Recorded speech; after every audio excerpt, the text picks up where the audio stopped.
are you watching? Mine? Oh, okay, because the big clock on the wall's behind you. Yep. Okay. All right, we might as well get going.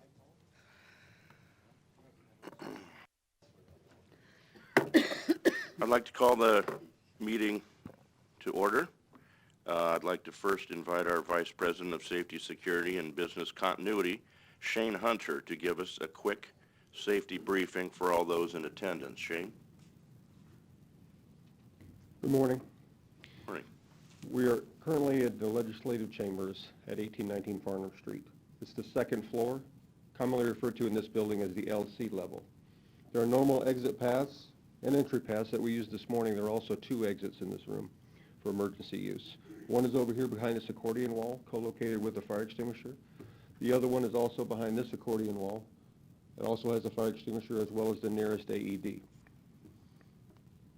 We are looking for our severe weather shelter, which we don't expect today, to be 2 floors below. We would take that path downstairs on the escalator. In the unlikely event of an emergency requiring evacuation, we can use either one of these exits. However, we would prefer that everyone in this room that's an MUD employee use this exit so that we can go down and locate ourselves outside by the flagpoles for accountability. With the location of the AED in mind, may I please see a show of hands of everyone currently CPR and AED trained in the room? Thank you. In the event of an emergency, Zach Valentine will go down and contact 911 at the kiosk. This concludes the briefing. Thank you. I'd like to invite Mark Doyle to the podium to make some opening remarks. Good morning. Good morning. So, Chairman Kavanaugh, members of the board, welcome. I want to welcome our staff. It's mostly our staff, but I also want to welcome our community via live stream. We are now taping the meeting for a delayed broadcast that will get posted to our website as soon as possible after the meeting, correct? So although this is the first official meeting of our board of directors away from 1723 Harney as we transition to our new headquarters, as Tim and I spoke earlier, this is not the first time that the MUD board has met off-site. We've had at least one in my memory, and I don't know if anyone else here knows of any others, but so it's probably our second meeting, but our first official as we transition. So today's another historic day for the district as we make that transition, and it is, we appreciate your support as we build a facilities master plan to support our goals and our objectives going into the future, to make this utility the best utility in the nation by increasing our reliability, our cost effectiveness, which really is our affordability, and ensuring that we provide the safest, most reliable products and services, life essential services to this community. I'd like to acknowledge Paul Cohen. Paul, in the back of the room. Paul's the administrator for the Omaha Douglas Public Building Commission. I don't think Pat Herzog is here, but I want to mention Pat.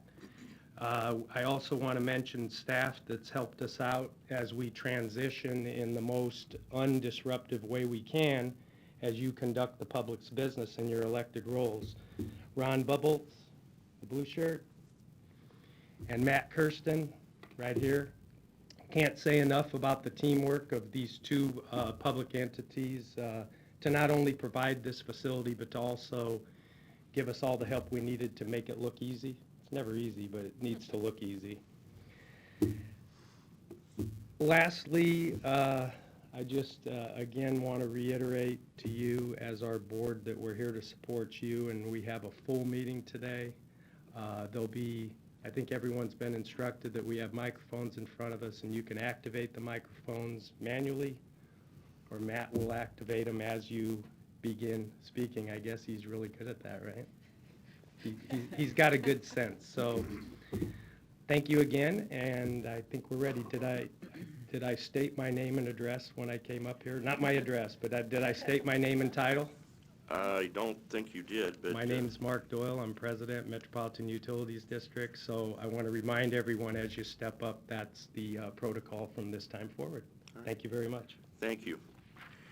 Mary, let's do roll call. Bagley? Here. Cook? Here. Friend? Here. Frost? Here. McGowan? Here. Howard? Here. Kavanaugh? Here. I would like to advise all those in attendance that a copy of the Open Meeting Act is on the wall of the Legislative Chamber. First, I would like to invite Dave DeBoer under Construction Operations and Capital Expenditures. So yes, good morning. I'm Dave DeBoer, Senior Vice President and Chief Operations Officer. Under tab 5 is our capital expenditures letter. We've got 12 capital expenditures totaling $14.3 million this month. That's a big capital expenditures letter, and I'll go ahead and highlight 3 of the projects. The first expenditure is item 6 under system improvements for $113,342. It provides conditional assessment of 2 miles of 30-inch cast iron main. This effort is in coordination with the City of Omaha as they work on the 26th and Q Street Viaduct. This main is 120 years old, and its portions are very close to active rail in and around that South Omaha area. The conditional assessment utilizes a technology which introduces a pressure wave and measures reflections that occur around pitting and cracking in the water main. The technology will define wall thickness and concerns related to corrosion, pitting, and pipe damage. These conditional assessment projects are kind of critical to our strategic plan for water infrastructure replacement. It's these projects that we hope to extend the useful life of our cast iron mains, whether they're 50 years old or 80 years old or 120, as this one is. It's going to be critical as we move forward with this capital to try to extend the useful life of these mains. This is one project to help us do that. The second expenditure is item 1 under buildings, plants, and equipment. It's for $3 million and is a supplemental CNA relating to the repairs from the March flood event. This supplemental CNA is for Platte South to repair riverbank, remove the sand, repair access roads, and restore drainage in the area. We anticipate initial repairs to begin this winter, and the work was competitively bid with most of the expenditures to be covered by our insurance provider. Might get a little support from FEMA, but primarily through our insurance provider. The third expenditure is item 2 under buildings, plants, and equipment. It's for $8.5 million for the Florence Water Treatment Plant to renovate and upgrade the low-service pump station. These renovations include architectural, structural, mechanical, and electrical, and process improvements for the building. About half of this project is related to electrical work. Pretty competitively bid in this climate right now. And so we'll be upgrading our motor control centers, some variable frequency drives, building lighting associated with that station. This project is bonded as part of our Florence Phase 3 capital improvement plan, and some of this electrical gear is over 60 years old now, so a project that we need going forward. Any questions on the capital expenditures letter? Just a quick question back on item number 1, you said a lot of that will be covered through our insurance provider. Correct. Are we liable for a deductible for that? We are. How much? I knew you were going to ask. Joe? The deductible, Mike, is $100,000, and like Dave said, the other thing we're going to try to do to perhaps even cover that is we've applied for FEMA relief as well, so we're doing everything we can to mitigate loss to the district. Okay, thank you. And we've gone ahead and we've received some monies already as part of the initial. So this is a supplemental, so we came earlier in the spring or early summer for money, and we've already received some of those funds from our insurance provider. Any other questions on capital expenditures? Dave, just to add to your comment, in terms of what we received $400,000 so far. The bulk of it related to Platte West repairs because they're further along in the repair process, but that's what's been received so far. We continue to work the claim very actively. Very good. Tab 6 is acceptance of contracts and payment of final estimates. We're finalizing 4 projects this month. The one I want to highlight is item B. This is work associated with Q3 and the replacement of a cast iron gas main near 42nd and Vinton. We had about a $310,000 reduction to this project related to lower than expected restoration projects. In this particular project, we were able to pick a little bit of different line with our main and save a lot of costs for replacing concrete in that area. Any questions on acceptance of contracts and payments of final estimates? Dave, did we use the new technique of putting the, what's the right word? Putting, insert the The piping? lining? Lining instead of replacing the whole cable? Yeah, and so we've got different types of technologies that we're looking at. FurPel is one of those. We've implemented 4 projects for FurPel as part of those efforts. This project is not. Okay. Thank you. Thank you.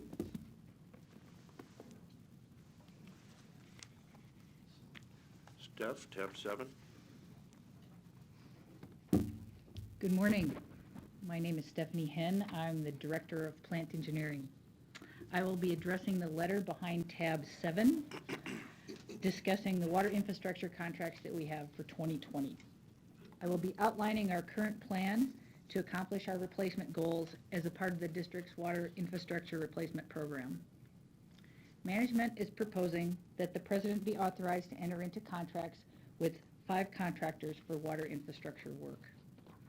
Those 5 contractors are Roloff Construction, Emmy Collins, Hymus Corporation with FurPel as their subcontractor, Hawkins Construction, and Q3 Contracting. District crews also play a very crucial role in the district's water infrastructure replacement program. In 2019, the district started a new district crew, and this crew has been dedicated solely to water infrastructure replacement work. There's also an additional crew budgeted for 2020 district crew. The replacement of the district's water infrastructure is necessary to improve integrity to our water distribution system and also to reduce main breaks. In the fall of 18, we began exploring partnerships with contractors for water infrastructure replacement. As you recall, we brought to you a recommendation for partnerships and pilot projects that you approved in this year in March, June, and July. You have, as the board, have provided very strong support for us in our efforts to achieve our infrastructure replacement goals. I would just like to say thank you for that support from me, my team, and all of us. You've allowed us to work on our goals, hire district crews to get that to happen, and also enter into partnerships with various contractors. Most of the 2019 projects that we have started are not yet complete. Therefore, we do not have final costs. The preliminary cost estimates, very preliminary, that we have at this point is the numbers are coming back at about $1.5 million per water replacement mile. That includes all the main work, service work, abandonment, and restoration. We understand that what we are proposing today is a huge ask for you. We understand that. And we're doing that with only preliminary numbers. And we understand that's a huge ask.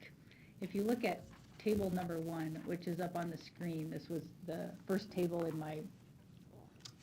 my letter. These are our water replacement goals for the next 3 years, listed out by both district crews and contracted crews. You will hear the term abandonment and replacement kind of used interchangeably. We've been using abandonment goals. You've probably heard that quite a bit. We're kind of switching over to be calling it replacement rather than abandonment. So you will still hear those a little bit interchangeably. We're heading towards using the word replacement a lot more.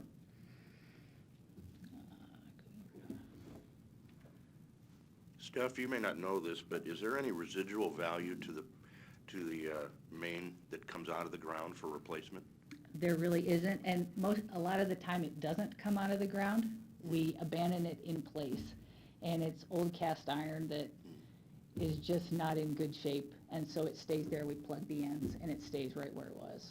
So when you say replace, that doesn't necessarily mean removal? That is correct. Okay. When we say replacement, we're saying we're abandoning the existing pipe that's there and we're putting in new pipe. And it's typically not exactly in the same place. Could be across the street, could be 5 feet away. I see. All right, thank you. You bet. Table number 2 that is up on the screen now further breaks down our goals by both district crews and the various contractors that we are proposing. This table goes out to 2022. As you get farther out in years, it gets more difficult to accurately predict what those goals are going to be. Because of that, ongoing, we will be evaluating our goals, the various technologies, our contractors, district crews, and looking at all those final costs as they come in. We'll also be adjusting those goals as we go forward to make sure that we have the available funding to meet those goals. Also in this table, you will notice that there is both a total on there and a goal there on the bottom. The goal is exactly what it is. That's the goal for those years, those currently. The total, if you add up each of those columns of numbers, you will end up with those totals. What we're trying to do is we're hoping that we can achieve higher goals in those years, prepping for knowing that the goals are going to continue to increase. So if we can do more each year, we're going to get used to it and we're going to keep moving forward. What is pipe bursting? Pipe bursting? What is it? It's basically the existing pipe that is already in the ground. You pull through a new piece of pipe, and as it's going through, it's going in the exact same location where the existing pipe is. The piece that you're pulling through, it has a cutter head on it, so as it goes through, it's cutting the existing pipe and pulling in a new pipe at the same time. It's very interesting technology. We hope that we are going to try some. It won't be in 2020, but we have it slated for 2021. One of the issues that there can be is that there can be like shards of that material that goes out into the soil, but it's worked very well in a lot of communities, and so we're gonna give it a shot. Is that performed by our crews or contractors? I don't think we know yet. We're thinking about trying it internal, but there's lots of contractors that do it too, so not quite sure yet. Okay. Stephanie, you Yeah. said a minute ago, you said you're estimating cost about 1.5 million per mile. Correct. So in 2020, if we hit our goal, 10 million, you have $15 million expenditure. Correct. And when we go to 2022, it's $30 million a year. Right. So, okay. Yes. When you said we don't have the final numbers yet, will you present to us a summary at the beginning of next year, when you get the final numbers, what each one of these were? Yes, absolutely. And one thing that I know Dave and I have chatted about, one thing that Masa is going to do is he's going to bring to you in approximately March, first quarter of next year, basically kind of how we hit our goals, what happened, but I believe both gas and water, and that will all be in there at that time. Great, thank you. You bet. What we're asking for at this time is 3-year partnerships for both Roloff Construction and Emmy Collins. This would take us through 2022. Roloff would be doing direct replacement with ductile iron. Emmy Collins will be doing direct replacement with PVC, which is plastic. We're currently negotiating the prices for 2020. We will also be negotiating those prices for 2021 and 2022 in the fall before each of those years. The partnerships with Emmy Collins and with Roloff Construction began in 2019. Any partnership, you have to build trust and relationships on both sides. We've already noticed that there's been some efficiency in planning in these partnerships. The district knows that we have contractors that are going to do this work, hopefully to achieve our goals. The contractor knows that they have work coming to them, and they are also they're quicker to invest more energy, capital, knowing that they have work slated for 3 years coming. Management is also asking for a 1-year pilot program continuation for structural lining. We are recommending that Hymas Corporation be the contractor on that, with FERPAL as their subcontractor. As you remember, earlier this year, we brought to you a proposal to do some structural lining with FERPAL as our contractor. We are recommending that this goes forward, but just with Hymas Corp as the general contractor. Stephanie, when Yeah. you do the lining of a pipe, does that reduce the diameter and operational capability of that pipe? Just a little bit, not a whole lot. The liner it's like a 2-part liner with resin in between it, and it takes you down a little bit, but not a lot. And actually with those older pipes, they can become tuberculated, where they have, calcification on the inside, And so actually when that gets scraped out and you put in the new liner, a lot of times you're improving both your volume and you can include increased pressure also. Okay, thank you. You bet. Additionally, we are asking for 2 single project contracts, one for Hawkins Construction and one for Q3 Contracting. Hawkins was part of the RFQ process when we selected roll-off for 2019. Hawkins has done quality work for the district. They've also done a lot of infrastructure type work for the city of Omaha. We're recommending that Hawkins do 1 project with ductile iron replacement. Q3 Contracting, we're also recommending a single project contract with them. They would be doing HDPE replacement, which is high-density polyethylene. That's also a plastic material. Q3 has been the district's gas infrastructure partner since 2012. They have installed a lot of HDPE on the gas side. Q3 also has a whole branch of their company that does HDPE on the water side. We're currently negotiating prices for 2020 with all of these contractors. In closing, management is recommending 3-year partnerships with Roloff Construction and Emmy Collins for direct replacement. We're recommending a 1-year continuation of our structural lining program with Hymas Corporation and FERPAL as their subcontractor. We're also recommending 2 single project contracts for Hawkins Construction and Q3 Contracting. For direct replacement, Hawkins would be doing ductile iron, Q3 would be doing HDPE. All of this is part of the district's replacement plan for our critical water infrastructure. Again, thank you very much for your previous support. We very much appreciate how you've supported the infrastructure replacement goals, and at this time I'm happy to answer any other questions you might have. I have one quick question.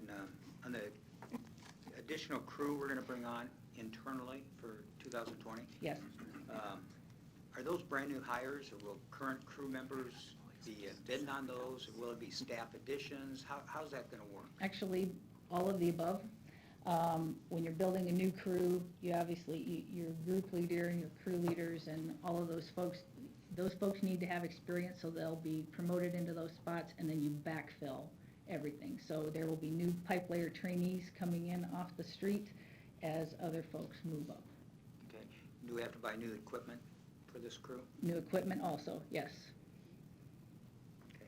And one last thing, I'd just like to say thank you for this memo. I know you put a lot of work into it. It was very comprehensive and Thanks. very thorough. It was very helpful to get a good understanding of it, and I appreciate your hard work. Oh, thanks so much. Appreciate that. Steph, thanks for the presentation, and like Mike said, for all the work you put into this and your staff as well. Thank you. And this is undoubtedly an audacious plan.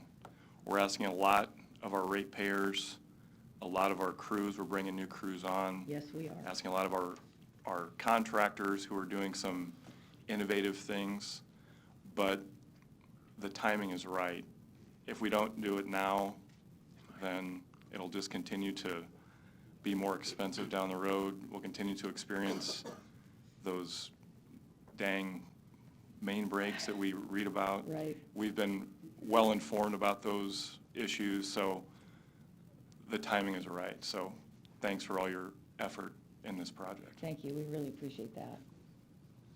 I want to tag on to the discussion. First of all, Mr. Begley, the only technology that we probably can't self-perform in-house is the actual process of putting in the structural lining. That's proprietary, but we could even do the excavation, and we just recently did that downtown when we decided to structurally, excuse me, when we decided to reline a main between Jackson and St. Mary's on 16th, in addition to open cutting with our crews, the large main, the 16 to 24-inch main that broke a few weeks back and flooded the basement. So that was a really nice example of how we're now able to be nimble because we have a toolbox with larger, more effective tools, and that does include externals, but we will continue to build our internal construction staff and our crews. We can't do it alone, but we can't do it without growing, and it ties right into our facility plan, why we're here today. But I also want to, 2 years ago, we said we weren't able to find partners. We doubled down, we took a hard look at this and said, you know, if we're in a position to ask for more money from our customers, we're going to get really serious about this. Great presentation. It's not just the memo that takes a lot of work. Pulling this off Thank is you. a big deal, and we've Thank been laser focused on this. So it's the whole team, but Dave, Steph, the entire engineering group, our construction division, hats off. We told you we couldn't find partners. We have a nice plan, and I also appreciate stretch goals. Thank I you. won't hold you to it, but I'm going to cheer you on because we have to get this distribution system in shape for the next 100 years. So thanks for your support and thanks for the nice work. Very much appreciated. One more Thank thing I you. want to add, bet. Mr. Doyle, I want to thank you for your bold leadership on this project. You and I have had many conversations about it, and you're to be commended for working with Steph and Dave to put this plan together, and it is bold, and it was necessary. Thank you. Thanks, Steph. Thanks so much. John Zellers, tab 8, bids. Good morning. Morning. John Zellers, Director of Purchasing. Bids on materials and contracts may be found under tab 8. There are 2 items that I'd like to speak about this morning. And the first may be found under the ratification heading on page 2. Mr. Doyle briefly spoke about this. Currently, district crews are finalizing the replacement of a 16-inch cast iron water main in Jackson Street from 17th to 18th Street due to a water main break. As part of the project, the 12-inch main in 17th Street from Jackson to St. Mary's was exposed. This main has experienced 6 main breaks, with the last one occurring in July. It was decided that it would be prudent to rehabilitate this main while it was exposed, in which we asked FERPAL to structurally line the main. As the board may recall, and we have discussed this morning, FERPAL is currently performing structural lining work for the district in various areas and was available to structurally line the main in 17th Street. It is estimated that utilizing FERPAL while they're in town saved the district approximately $33,000 in mobilization costs, and they have currently completed the work and ratification is requested. John, is 220 feet long enough for that? As far as what the rehabilitation is? Yeah, I believe so. The engineering took a strong look at that, and that was what was recommended. Okay. That's a great question. The main that we connected to near St. Mary's, and Jeff's shaking his head, it was a newer main. I asked the same question. I was really happy with the answer. We're actually connecting to a main north of there that is in great shape. Okay, good. I hope they're shaking their head because I want to be accurate. Thank you. All right. The last item may also be found on page... John, one quick Oh, I'm question sorry. on that same thing. CNA was in the January 2019 meeting, $12 million. Does that $12 million come out of infrastructure funds? Correct. That's exactly what that CNA is for, was for the infrastructure replacement for water for 2019. So that was used as part of that CNA.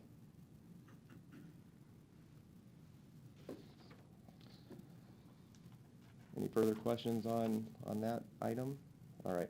The last item may also be found on page 2. We accepted bids for the Florence Water Treatment Plant Phase 3 low-service pump station improvements. Though several potential bidders attended the pre-bid meeting held by HDR and the district, Hawkins Construction was the only contractor that submitted a bid. Hawkins' bid is approximately 23% higher than the engineer's estimate, which is primarily due to higher than anticipated electrical costs. We reached out to several contractors in which we were told that local market for the electrical subcontractors, electrical labor, electrical equipment is extremely competitive and continues to be driven by multiple large data center projects in the Omaha area, among other projects. So we're competing against the Facebooks and the Googles.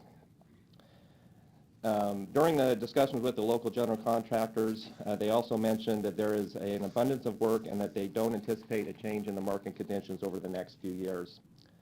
Other large local projects have experienced similar bid results in which low bids were approximately 25% higher than the engineer's estimate. A couple of examples are the City of Omaha's Riverview Lift Station and the Leavenworth Lift Station flood mitigation projects. Both HDR and district staff have analyzed Hawkins' bids and are confident that they submitted a quality bid. We believe that this project should continue as scheduled, as it is felt that rebidding the project would not benefit the district. Therefore, Hawkins' bid is recommended for approval. When we bid this out, what range do we put out the proposals for, request for proposals? The region, nationally? Actually, most of our bids right now will actually reach national attention. This is 33% higher than what we anticipated. 2 million versus 6. It's a third higher. So, I mean, that's quite a bit higher than what we anticipated, and it's a sole bidder. 33%? Did I do the math wrong? Okay, all right. Well, it says 8.5 will be presented to us, and the estimate was 6.4. Well, that's the CNA amount. Yeah, so the 8.5 is the CNA amount, which also includes the district costs and the overhead. The actual bid from Hawkins is 7.9. Okay. So it's about 23%, which is what we're seeing locally on large projects that are especially have a lot of emphasis in electrical work, electrical contractors or electrical labor. To get back to your original question, what we do is you've heard me talk about this before, we have an electronic solicitation process which we use is called eBid. And as part of that, we have several plan holding organizations that grab onto what we're bidding and disseminate that through various different contractors. I've had calls all the way down to Florida, not particularly this project, but I have had calls on actually water infrastructure work from contractors, down in Florida, and so we do get attention nationally. As far as bringing anybody in for this type of work, I can't really speak to that as far as why somebody from Minnesota wouldn't come down and do this project, as probably because they just can't compete. We only had one electrical contractor that provided a bid to Hawkins on this, and actually I believe only 2 of them actually attended the pre-construction meeting. So it's a very, very competitive market right now, especially on the electrical side of things. It's definitely good for those contractors.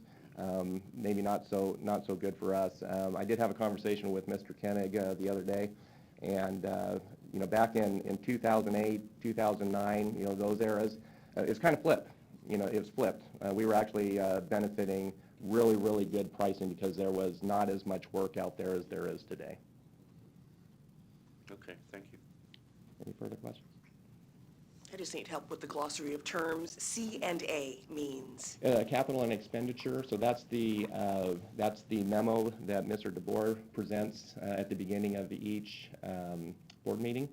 And essentially what that is a request to the board to, I'm going to say, free up the money that we can move forward on any sort of capital project. Any further questions? All right, thank you. Thank you. Corey O'Brien, tab 10. Good morning. Advance the slide here if we can pull that up. There we go. Good morning. Corey O'Brien, Vice President, Engineering and Construction. Behind tab 10, you'll find this month's main extension letter.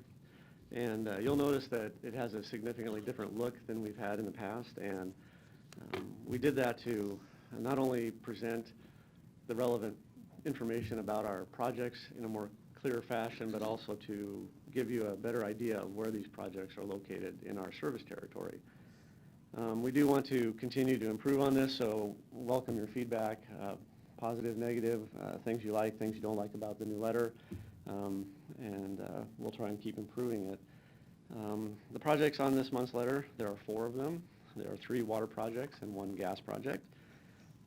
The impact of those projects are 530 single residence lots, 7 commercial lots, and 1 multi-residence lot. 2 of these projects I'd like to just talk about briefly. The first one being item water project number 3. We'll look at that a little closer. This is a smaller project at 66th and Garvin. It's Alloy's Acres subdivision. It represents 14 single residence lots. I bring it to your attention because this is a WCD project, which means that the developer will be contracting the installation of the water mains themselves. Additionally, the developer is responsible for the cost of this project, which is estimated to be about $218,000. The other project I want to mention is our gas project, and zoom over there one more time. This is West Center Village, located at 204th and West Center Road.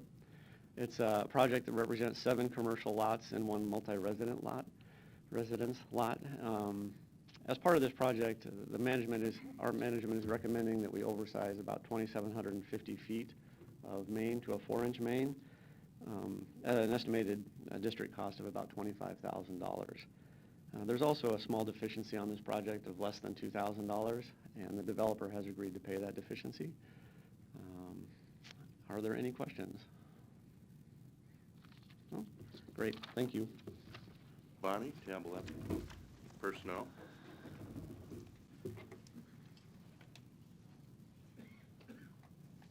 Good morning, Bonnie Savine, Vice President of Human Resources. Let's begin with a brief recap of employee counts for the end of October 2018 and 2019. For 2018, we had 805 regular full-time employees with 7 regular part-time employees for a total of 812 regular employees. For 2019, we had 811 regular full-time employees with 4 regular part-time employees for a total of 815. And there are also presently 3 temporary employees. Now behind tab 11, you'll find the wage and/or salary increase and then ratifications letter. Human Resources is recommending that the board approve wage or salary increases for 15 employees this month. 5 are being promoted into OAC jobs, 2 of which were posted jobs that resulted in promotions. 3 were job progressions. Additionally, 2 OAC employees are being promoted for natural job progressions. 8 promoted SPA employees are being recommended for salary increases as well. And the last section of the letter summarizes a request to ratify new hire salaries for 4 SPA hires in October. And let me correct myself. We had 3 that were for transfers, 2 additional for job progressions. Questions? Any questions this month? Great. Thank you. Thank you. Joe, tab 12. Good morning. My name is Joe Shafford. I serve as Chief Financial Officer for the district. So as Mr. Kavanaugh indicated, my first topic can be found behind tab 12. So during the October 21st, 2000 meeting of the Insurance and Pensions Committee, there were 2 topics discussed that necessitate changes to our investment policy statements for both the pension plan as well as the OPEB or other post-employment benefits plan. The first topic relates to the long-term investment return objective that's stated in the documents, and second is a change in fixed asset investment choices and the associated weightings. So as the board is aware, Vanguard serves as a co-fiduciary as it relates to both the pension and the OPEB plans. And one of the pieces of information they provide to us that's key in managing these trust plans is a 30-year projected return for the various asset classes that are held by both the pension and the OPEB trusts. This information was discussed at the October 21st meeting, and it was noted that investment returns are trending slightly downward. And because of this, management and members of the Insurance and Pensions Committee recommend a reduction in the pension fund's long-term return objective from 7% to 6.9%. That same recommendation applies to the OPEB plan. So that change is reflected in the investment policy statements that are attached to my memo. I should note that the OPEB plan itself doesn't state an actual return assumption. It basically says we're going to earn the maximum return given the asset allocation and the risk that we're willing to tolerate. We did that just to provide a little more flexibility in the OPEB plan. In terms of supporting information relative to what other public sector pension plans are doing and how they're behaving, Pat Beckham, who is our consulting actuary with Kavanaugh McDonald, provided me some statistics from an October 2019 survey They surveyed 130 members of the National Association of State Retirement Administrators. The average return assumptions by those plans is 7.23%. 85% are assuming a return of 7% or greater. So we're certainly on the conservative end of that, and I think that's appropriate. The other change that Vanguard recommended has to do with the mix of assets held in the fixed income portion of the trust documents, or trust investment portfolios, I should say. Now, with that said, that does not change what percent of the total assets are being invested in fixed income investments. That remains at 32% and 25% respectively for the pension and OPEB. The changes are directed more at revising the weighting of various individual fixed investments with the notion of perhaps lengthening the duration of the underlying investment and a slight increase in return with a slight decrease in volatility. So management and members of the insurance and pension committees recommend these changes to the investment policy statements. Are there any questions? I'd just like to add, at the Insurance and Pension Committee meeting, we did talk quite a bit about that, reducing that percent from 7 down to 6.9. If you recall, a few years back, we had a 7.5%. We dropped it down to 7. That's a pretty quantum big leap drop. We do think that we need to look at this every year, and 6.9 is headed in the right direction. Personally, I'd like to see it go lower, but at the same point in time, you got to do it in piecemeal. I know we've talked a lot about that, and if we do it in piecemeal, we can manage our funded position a lot better, and also, we're on the conservative side, but I think we should be a little more conservative so that we have our pension funds for the employees that we promised. So the committee fully supports going down to 6.9%, and we'd also probably talk about it again next year, and it depends on the market conditions. This year, the market conditions and everything were fine, and going down to 1/10% makes a lot of sense. So we support that, and we also will probably be talking about it again next year. Thanks, Mike. And just to quantify, when you take a step like this, as an example, I did have the actuary size the impact in terms of the annual required contribution from dropping from 7% to 6.9 on the pension. It'll increase our annual required contribution by about $630,000. So that's why you want to do it gradually. It does, I mean, it's the right move, there's no question, but there's a cost associated with it, and you obviously have to balance that cash flow requirement with everything else that we're trying to do at the district. But I appreciate your comments, Mike. The next topic can be found behind tab 13 in your binders, and this relates to OPEB funding policy changes. So the original OPEB funding policy was adopted by the board in July of 2018 and was developed based on information that was available at the time, which was the January 1st, 2017 actual evaluation. As a point of reference, the OPEB trust was established in 2016. That's when we started contributing to a trust. Prior to that time, the only I say only, they were still significant, but we were paying retiree claims as they were incurred, but we were not contributing anything to a trust. Eventually, you would want these claims funded from a trust, but that's many years down the road. So since that first policy was put in place, the funding policy that is, several key items have changed. Namely, the investment return that we're talking about being a fundamental part of that funding policy. At the time, since we had just started contributing to the trust and we didn't have a funding policy in place, there was a very conservative discount or return assumption of 4%. When you raise that to 7%, or now 6.9%, if the board approves the recommended change to the investment policy statement, that has a significant effect when you discount numbers that are well into the future back to present day.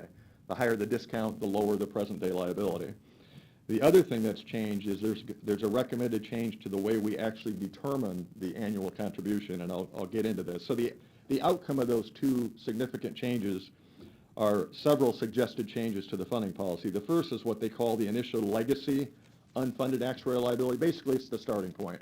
So when you do your discount assumption to bring it back today, the reason that we want to change it to a 1/1/19 starting point is that 7% discount, or 6.9, results in a dramatically lower current liability than the old assumption, which used a lower discount rate. So therefore, we want to start the starting point, we would like it to be 1/1/19. The second thing is the amortization period, or in layperson's term, the funding period. Previously, that initial layer was funded over 30 years, meaning if that's the only thing you were trying to do, it'll take 30 years of this payment to pay off that liability.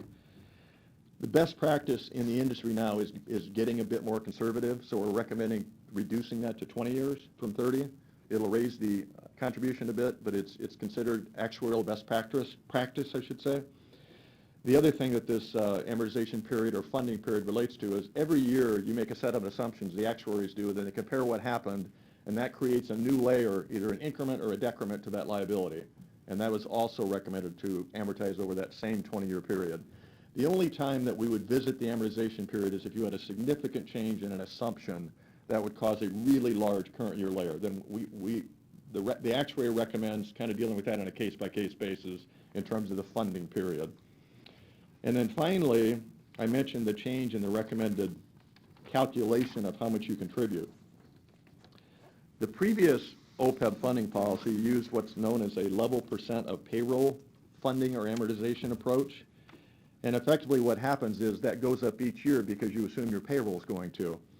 And that's what the pension uses. But that makes more sense for a pension because people contribute, they contribute towards the cost of a pension and your benefits based on your wages. Well, that's not true for the retiree medical or the OPEB plan. Employees do not contribute to that, and it's not a function of how much you make, what your claims are going to be in retirement. So the actuary is recommending a change to what they call a level dollar amortization, which is much more the way a mortgage works. You figure out what the liabilities, you fund it, and the payment's the same every year. That's what they're recommending. So the accompanying recommendation to what I'm talking about is to make this effective 1/1/19, which means the actuary can incorporate these new, what we think are better and improved assumptions in the actuary evaluation that she is in the process of completing. Are there any questions? I realize that's a very technical topic. Very well, thank you. Thanks. Mark Mendenhall. Tab 14. Good morning, Mr. Chairman, Board. Mark Mendenhall, Senior Vice President, General Counsel. Don't go too far, Joe. I want to acknowledge Joe Schaffert and Bonnie Savine as part of the Management Investment Committee. The recommendation behind tab 14 is made in a letter from me, but it's really from all three of us, and it pertains to the 457B plan, which is a voluntary tax-exempt retirement benefit that the district offers that Voya Financial administers. Voya has come to us really in an effort that began approximately 2 years ago to make changes to that plan. Those of you that are familiar with the county or the city's plans have probably already experienced this change. So Voya really drove this change as a result of concerns that they have felt with the marketplace, and my understanding is it's largely driven by one particular fund. So the fund offerings that Voya allows participants to contribute to includes a GMIR, Guaranteed Minimum Interest Rate, 3% fund. And so employees or participants, which includes employees and retirees, can contribute dollars into that particular fund.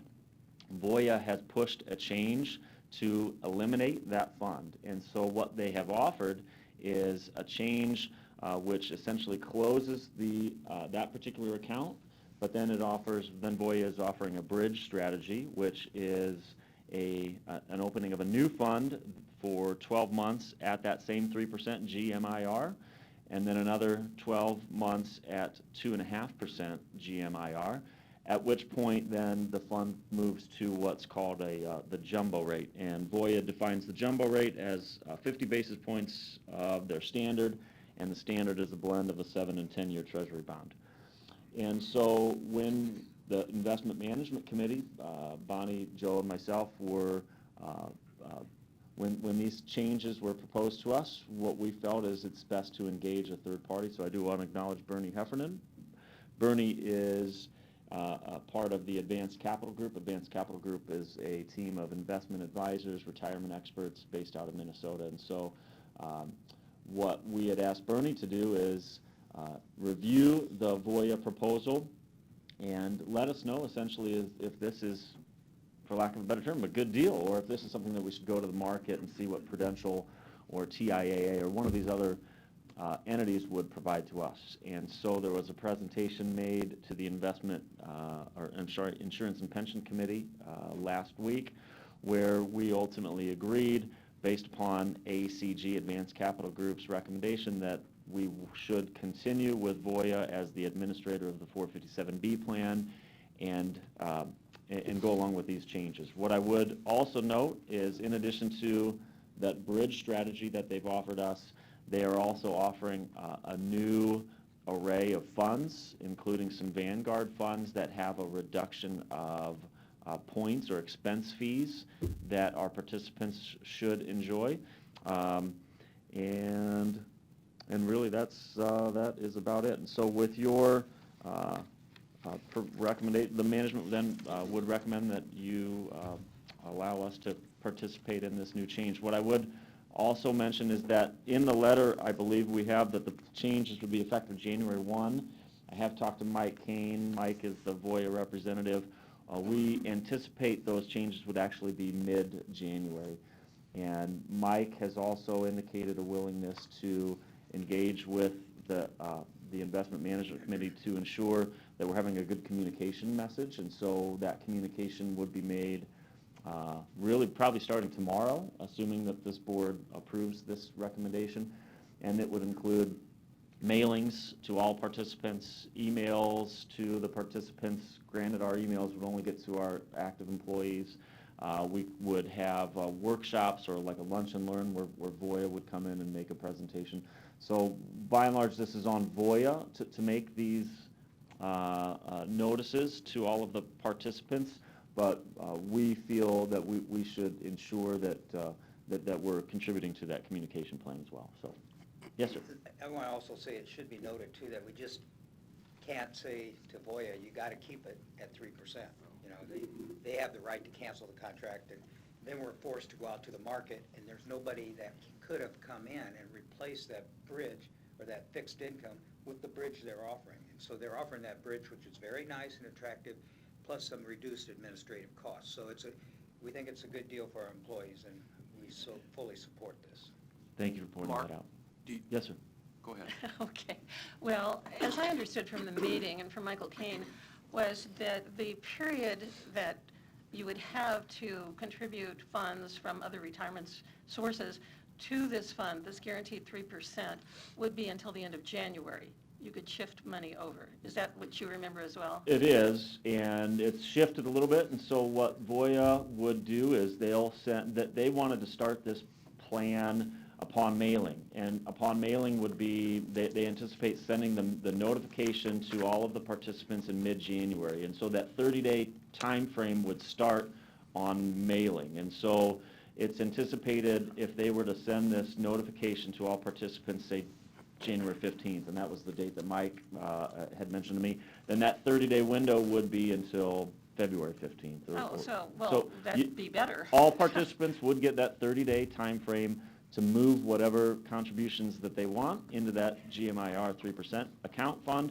but at the 31st day, 32nd, I mean, that account is going to be closed. And those funds that would be moved in there will remain at 3% for as long as they're in that particular fund. That is correct. So that they won't be affected by this new transition bridge, whatever you want to call it. So, I mean, my opinion, strictly my opinion, is it's advantageous to take advantage of that window of opportunity. Absolutely. If that account is, if that meets what you're individually looking for from an investment perspective, absolutely. That account would be there, and it would be open for that period of time. Yeah, good. So that was one of my questions. The 3% or the change to that guaranteed GMIR is for new money. If somebody's been putting in money for 20 years into that account, assuming it's been there for 20 years, unless they move money out of that account, it continues to earn that 3%. We're talking the change is new money. Yes, sir. And so the analogy that Mike had given to me that I felt, I'm a visual person, so I appreciated it, is that 3% GMIR account is like a vault, and the vault door closes, so no new money is coming into that vault, but what's in there stays in there and continues to accrue interest according to the policy of that account. And you may not have the answer to this. Maybe the ACG rep is here, you said. Just for contextual reasons, and I understand this can change, what would the jumbo rate be today? As I talked to Mike last week, it was like 2.1. I don't know, Bernie, about 2%. Okay, just curious. I mean, I understand that can change, but I'm just looking for context. Thank Context, you. yes, sir, that's it. Very good, any other questions? Thank you. I had a comment, Mark. Yes. I think we have a good understanding of what the impact is. It's unfortunate. I mean, we're not saying this is a fortunate circumstance, because what we are removing is, if you were thinking, if you retire at 60 here, which you can, with full benefit, you might have been thinking you would move that money when you're 70 or 80. That's gone. So we really want to make sure that we communicate to our employees the impact of that sort of thing. Correct, Mark? Yes. When we say the vault closes, you can no longer say, well, I'm not ready to leave the market yet, but 10 years from now I might. So it's very important that we communicate this at the highest level, and Voya is going to assist. Yes. Mike has offered to join any meetings we have internally. Yes. But we just want to make sure, Terry, we've all sat through the same meetings. Terry Kroll, I'm talking to, the president of our local here at MUD.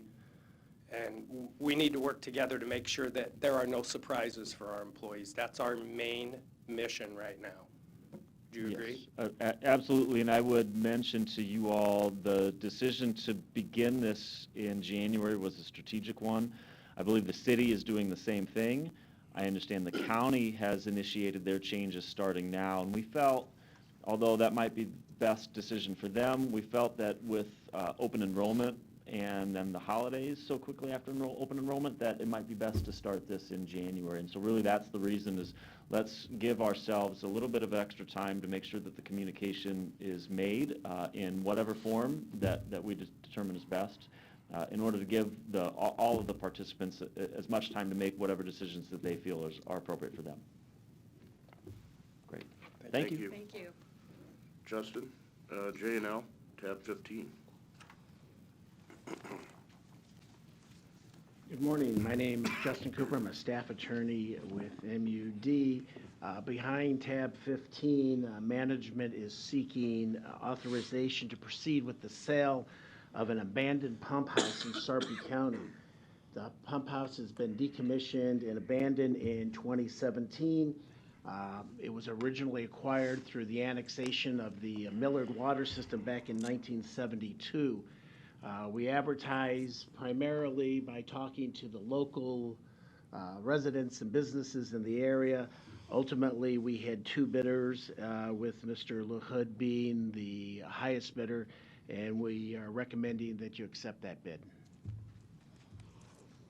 I would move that we approve the resolution to accept the purchase offer for an abandoned well house as discussed by Mr. Cooper in the committee meetings and today, as outlined in the letter, which is behind tab 15, from Mr. Mendenhall dated October 28th, 2019. Okay, we will take that up during the general board meeting. So All right. this is just for discussion. All right, thank you. Justin, just out of curiosity, I can't hardly make out the size of this. It's the building and I'm assuming the property that it sits on. Can Right. anybody tell me, just out of curiosity, the size of the footprint of the property? It's 50 by 50. Okay. It's really small. And accessing it is off that little circle drive there? That's correct. There's okay. a little road, and then there's a cyclone fence that surrounds it. Okay. 50 by 50, interesting. Okay, just curious. What's he gonna do with the property, any idea? I'm not sure. He has made one of those small little houses in other places, but it'll depend on zoning. This has no sewer facilities, so he'll have to get that as part of whatever project he does there. Okay, Thank you. Thank you. thanks. Tab 16, Joe, again. AEF&R.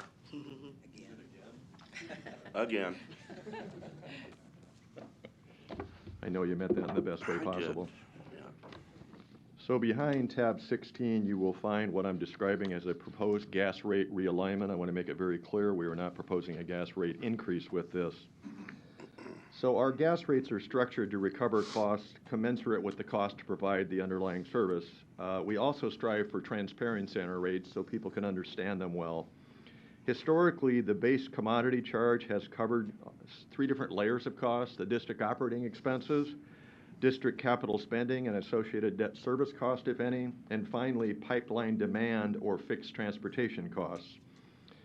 The best way to understand what I'm going to be talking about can be found in the bar charts in front of you. So prospectively, we are recommending that the transportation demand charge be treated like the cost of gas in that it's a pass-through cost. If our transporter raises our rates, it shouldn't require board action to recover those higher transportation costs, just like you don't have to vote on recovering higher natural gas costs. We just feel like it's better rate design. So going forward, the base commodity charge will be limited to recovering the district operating expenses and the normal capital spending and associated debt service costs.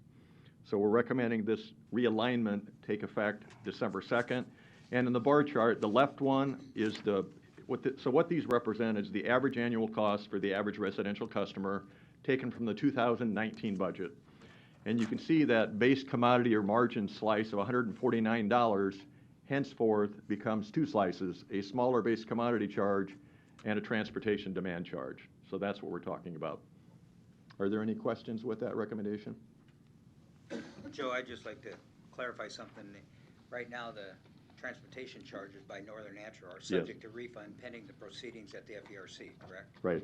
Eventually, it'll be settled or litigated through hearing, and they'll have a final rate, and then they'll determine a refund, because it'll always be less than what they're collecting. So with that refund, when MED gets that refund, it'll go back as a credit to the cost of gas component now. Absolutely. And it eliminates the uncertainty, because if it's not part of the cost of gas component, then the board would have a decision, or management would have a decision, what do we do with that money that Northern Natural refunds us? You know, what do we do with it? And this way, it takes all that uncertainty away. It goes back against the cost of gas, and the board doesn't have to address that. I think it's the right thing to do. Thank you. Any further questions? Okay, so the next topic is the budget workshop that can be found behind tab 18. I will not be going through any of the slides in the appendix, though I can answer questions on those if you wish. Thank you. That was a comment for you, Mr. Friend, by the way.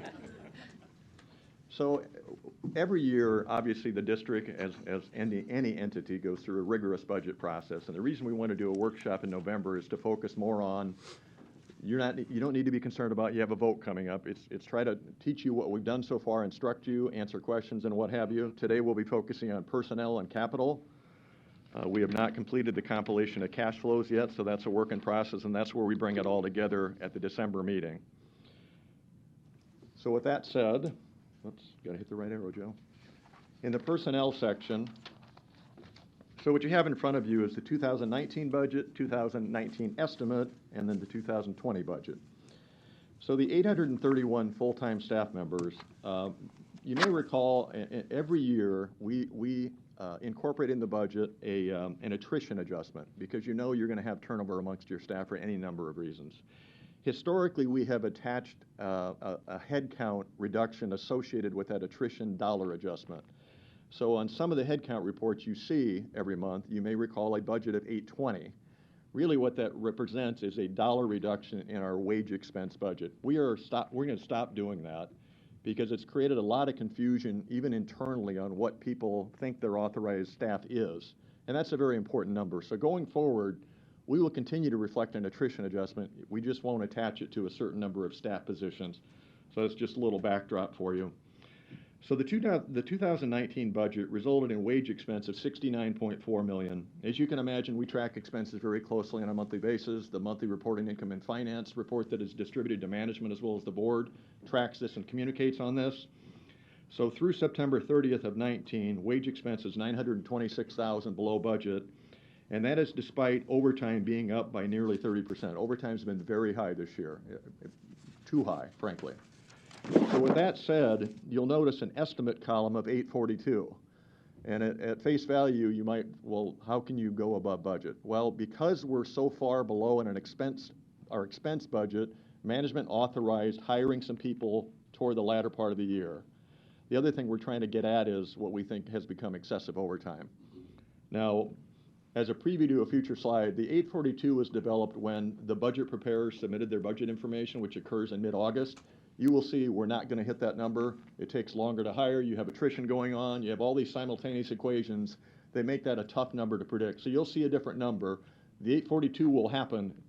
It'll just happen sometime in 2020.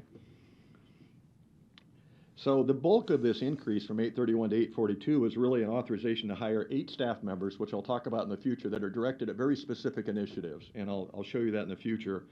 The other difference, the 8 would get you to 839. The other 3 is we're restoring some authorized headcount that was removed as part of the 19 budget process, and I'll talk about that further, and then I'll build to how we get to the 867. So as you bring in kind of a picture view of the composition of our workforce, the only point of this slide is that as we grow staff positions, I want to make it very clear it's proportional between SPA or salaried employees and our OAC staff. It's not, they're all SPs, they're all, I mean, it's just a blend of employees, and we remain at a 70-30 mix of our employees. That's exactly what it was at the end of 18. That's what that estimate column is, and that's what that budget column is. So we're certainly mindful that we all play an important role, and that's how the hiring is going to occur. The final pie chart is just, this is basically where people work. There's a lot on this. It's probably very hard to read. The only thing I'll call out, obviously, starting with construction and heading clockwise, that's the biggest to smallest areas. And those people that work in the department called all other is all the small departments like accounting, like president's office, like HR, like legal, et cetera. The rest of them are just larger individual departments. So this is a trend of what our budgeted headcount was by month that ended in 831 that you saw on the previous slide, and you can see, and Bonnie reported this number, we're at 811 at the end of October. Again, a lot of things contribute to that, and namely attrition. The district hires a lot of people from within, and when that first domino falls, several dominoes often follow. I heard somebody make a comment relative to construction. You hire a person at a more senior level, it could take a year for those dominoes to stop falling, and the only domino that's hired from outside is the pipe lay trainee, typically. So that's what contributes to those attrition numbers. The other comment I would make, though, is we are either currently working or anticipate working job requisitions that we think will get that headcount to 828 by the time we exit 2019. Again, we're not certain who is going to retire between now and then, but to that point, the current count on year-to-date retirements is 22 staff members. The other thing we do to just be mindful of the demographics of the district is that we draw a line in the sand in affiliation with the budget process, and we do kind of a demographic snapshot. We did that as of October 8th. This slide is in the appendix. At October 8th, we had 82 employees that were age 60 or older with 5 years of experience. And I know there are at least 2 of us in this room that qualify. I'm one of those, but I have 4 young dependents, so I'm not going anywhere. Maybe much to the dismay of my colleagues. Yes. Really quick, the 30% overtime for 2019. Yes. Can that be attributed to the main breaks and the flooding mostly? Main breaks are certainly a contributor, no question. The other thing that's a contributor, there's a lot of fiber going into the city, so locating's been working a lot of overtime. It really is in a lot of areas, but it's very heavy in construction, very heavy in locating. Flooding certainly contributed to it, but I would think if you look at an individual area, and they're the biggest area, it's construction without question. And the additional headcount will help to defray overtime costs in 2020? I mean, you can't time the put a dent into it anyway. But it'll certainly assist that. Okay. And we're certainly, the accountant in me, obviously in the short range, overtime's cheaper than hiring an employee, right? But that's not sustainable. I mean, you're gonna hinder quality, you could hinder safety. Well, it's a safety issue, right? Absolutely. Right. So we're sensitive to that, and we believe it's time to move on that. Sure. Thanks, Joe. Yeah, you can't work people indefinitely. No. Overtime is one thing, but to expect them to Absolutely. I mean, we're not the prison system. Absolutely. So this is going to build up to the 867 budget number that I showed previously. So this is happening in what I would describe as 3 different layers. The first are the 8 positions I talked about that are being hired for very specific initiatives. And so just going down the list, you can see the bar chart has been incremented in 3 different areas. The first is plant engineering. These are senior engineering techs, and these people are responsible for inspecting the work that's performed by outside contractors.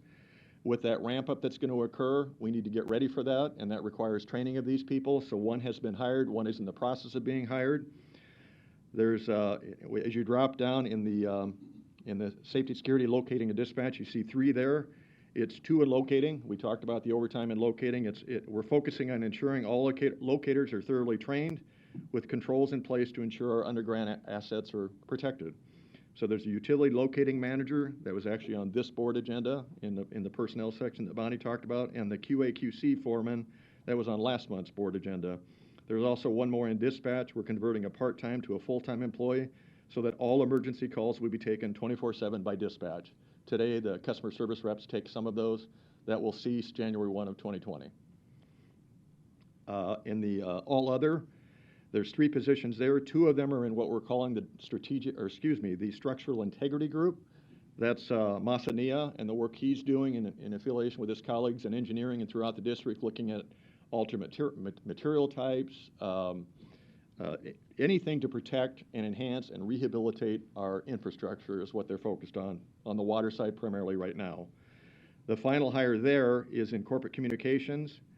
As the board is aware, we have really ramped up the frequency and quality of our communication to not only our customers but also our employees. So that's the final of that 8.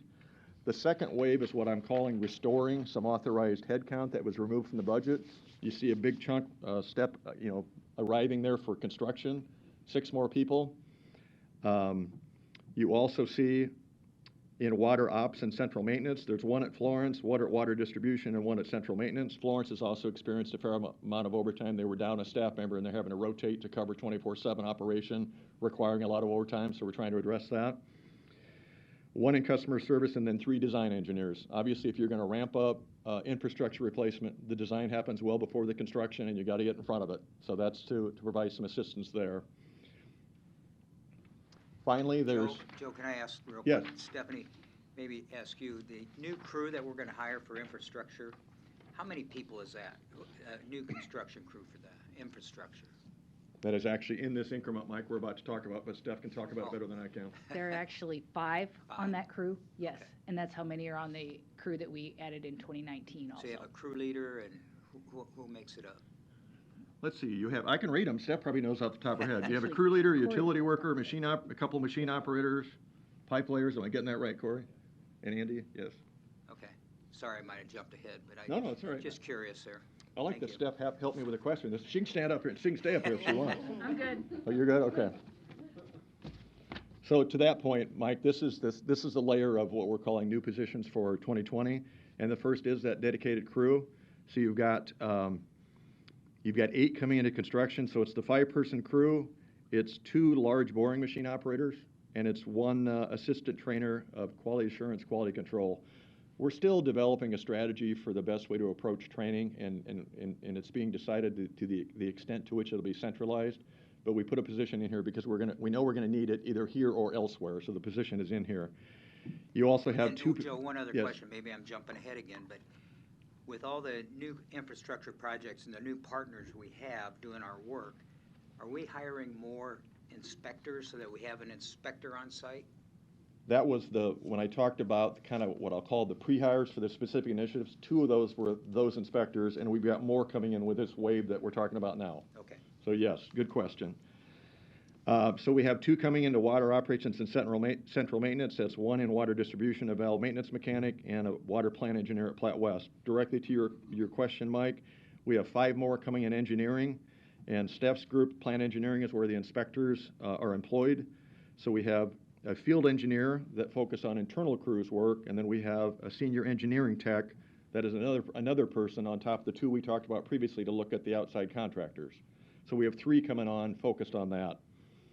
And then on the engineering side, Jeff Skovanic's group, we have 2 senior CAD tech and a CAD tech 1.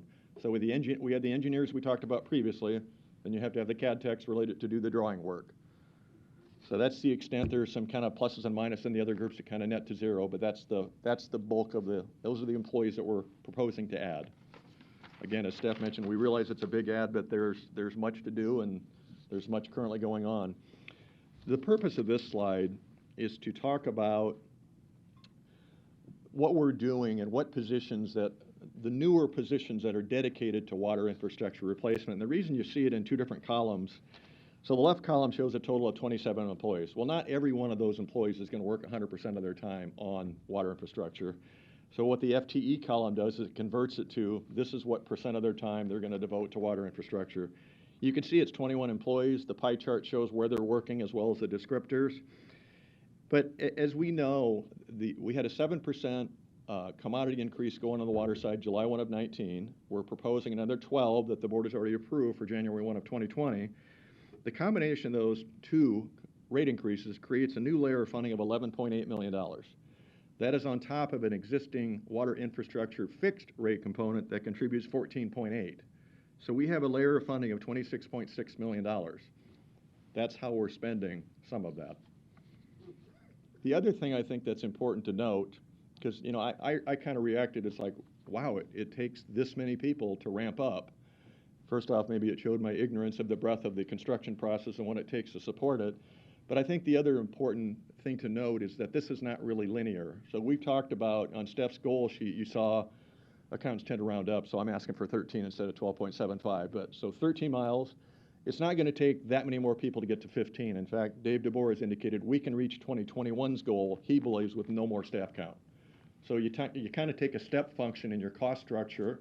Rather than it being linear, it steps up as you get to more miles. Now, as you get to the out years of those goals, of course, it will require more people.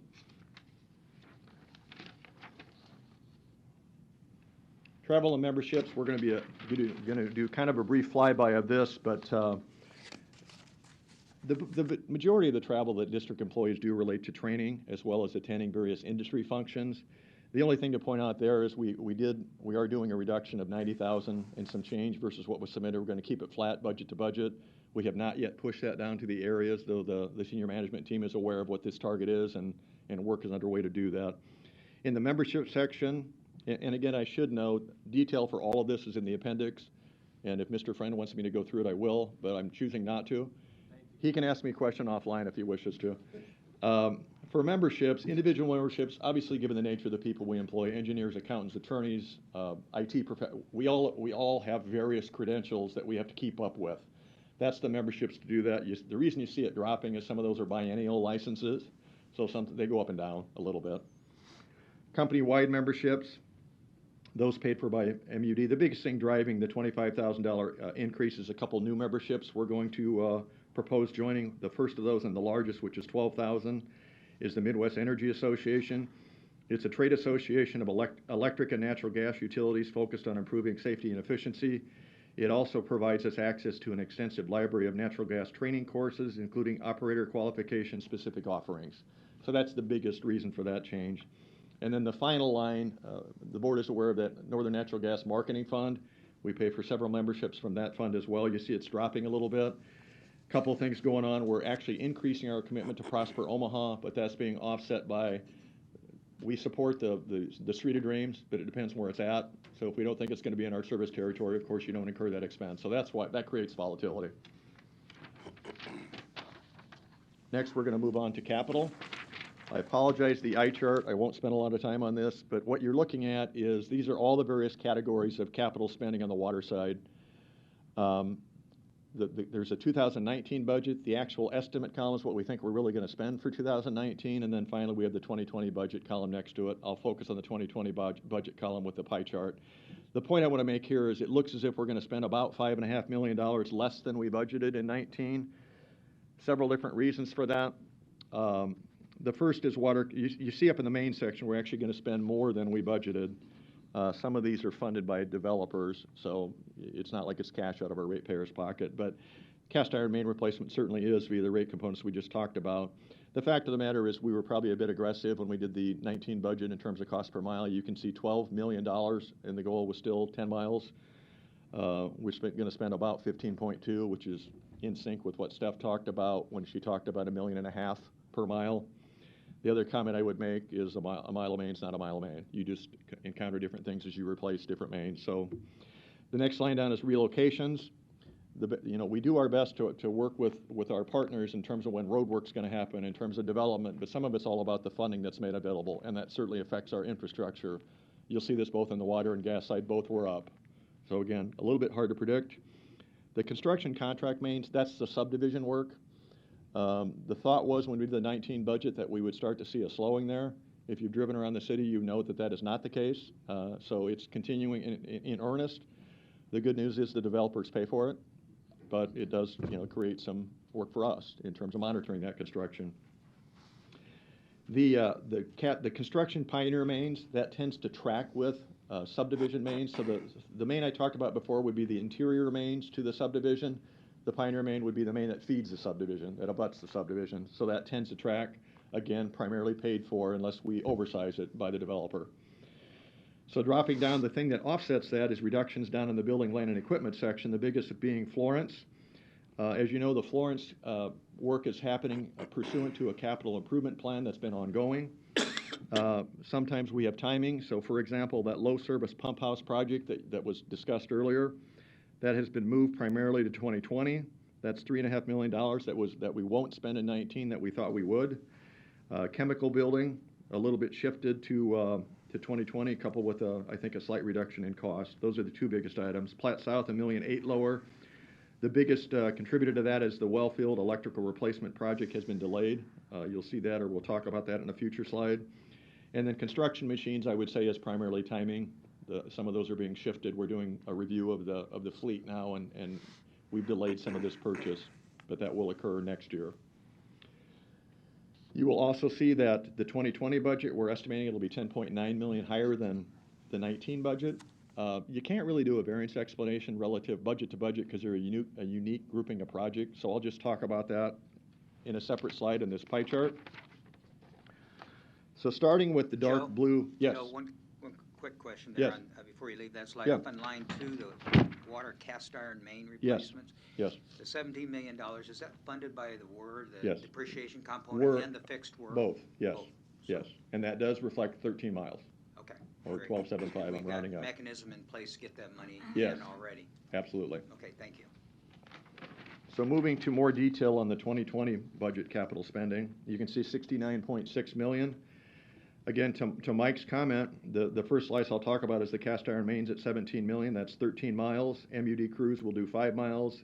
Outside contractors will do 8. Moving around clockwise, all other mains, that's the other main types I talked about, relocations, subdivisions, pioneer mains, etc. Florence, again, right out of the capital improvement plan, though of course timing affects this. The low service pump house is $5 million of that. Basin 2 rehab is $3.5 million. Site piping design works another $2 million. Those are the biggest projects in that slice. Platte South, though not a $3.5 million spend, the biggest individual project in that is replace the filter plant valves and operators. But the other thing I want to point out is the 2020 budget will include a comprehensive engineering report to develop a capital improvement plan for Platte South, much like we have for Florence. It's not that we don't have a plan. We're going to bring more structure to the plan with this study. So moving down, construction machines is another $3 million. And the thing I want to call out in this pie slice, and it's a question I think that somebody asked relative to equipment for the new crews. So on the water side, we capture the construction equipment, the machines, and on the gas side, we capture the vehicles. So when you hire a crew, the typical standalone crew cost for equipment is about $1.3 million, split between motor vehicles, which is about $700,000, and that's a dump truck, a crew truck, a trailer, and a crew shack, and construction equipment typically being a backhoe, a mini excavator, a skid steer, a wheel loader, and a cargo container. So all that stuff together is $1.3 million per crew. And then they're also going to share a vacuum excavator at about $400,000 and a bore rig at about $400,000, so another $800,000 of shared equipment. So obviously it's a significant investment, but that's what it takes to make people productive to build things. So I just wanted to add that detail to what the crew cost is consisting of.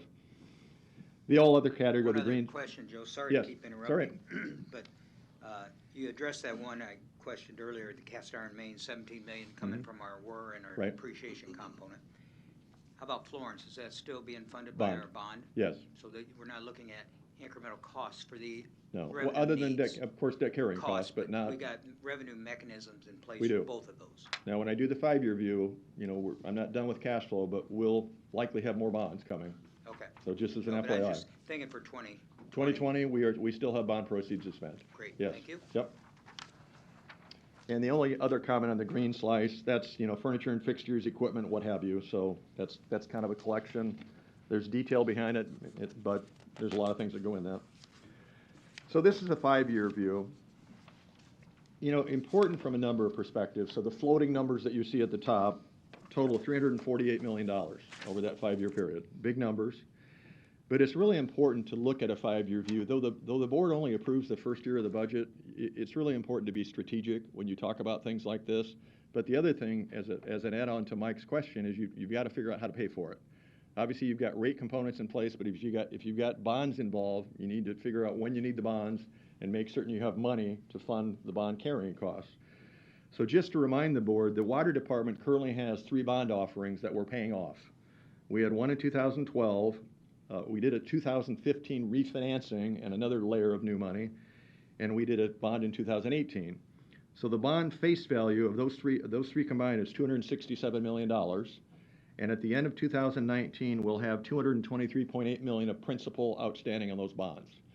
And then the combined carrying cost between principal and interest is $20.4 million.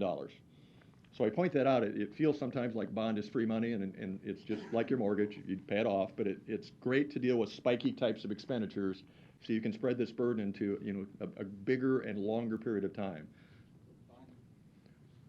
Those bond payments, how do they compare 19 versus 20 budget? Are we about the same? About the same. Yeah, because we're not looking at any bonds in 2020. Right. So That's very what I was similar. thinking. So Yeah, a little different mix between principal and interest a little bit. Right. Because you're paying off a little more principal as time goes Just on. looking ahead at rate design and No, rate but they're, components. for 2020, they're unchanged for bonds. Good, thank you. Yes. So in terms of the components of the 5-year view, the first, of course, and the biggest is the cast iron main replacement. So what you're seeing there is the ramp up that Stephanie referred to in her letter, is that, so in 2020, the 17 million is 13 miles. We go to 15 miles in 2021, 20, 25, and 30 miles. So this combines 103 miles, nearly $142 million. We are going to exit 2019 with approximately 1,180 miles of cast iron mains to replace or rehabilitate. Just water. So at $1.5 million a mile, roughly, if you replace, now we hope maybe rehabilitation can enable us to move this number down. It's a large number, and it's something that, it's why we put a rate component. It's not a type of expenditure that you would bond, because it's not going to go away anytime soon. This is an ongoing initiative that will never end, frankly, when you look at how long water mains last. The next slice is all other main types. That's the subdivisions, that's the relocations, that's all the rest of that stuff. Again, the point of note here is a lot of these are paid for by developers, so these are not ratepayer funds. Next slice coming in is Florence. Combined total there over the 5 years is $48.4 million. That's the red bar. Again, right out of the capital improvement plan, although we talked, the low service pump house obviously is costing more because of the bid environment currently. That's $7.7 million in that 5-year total.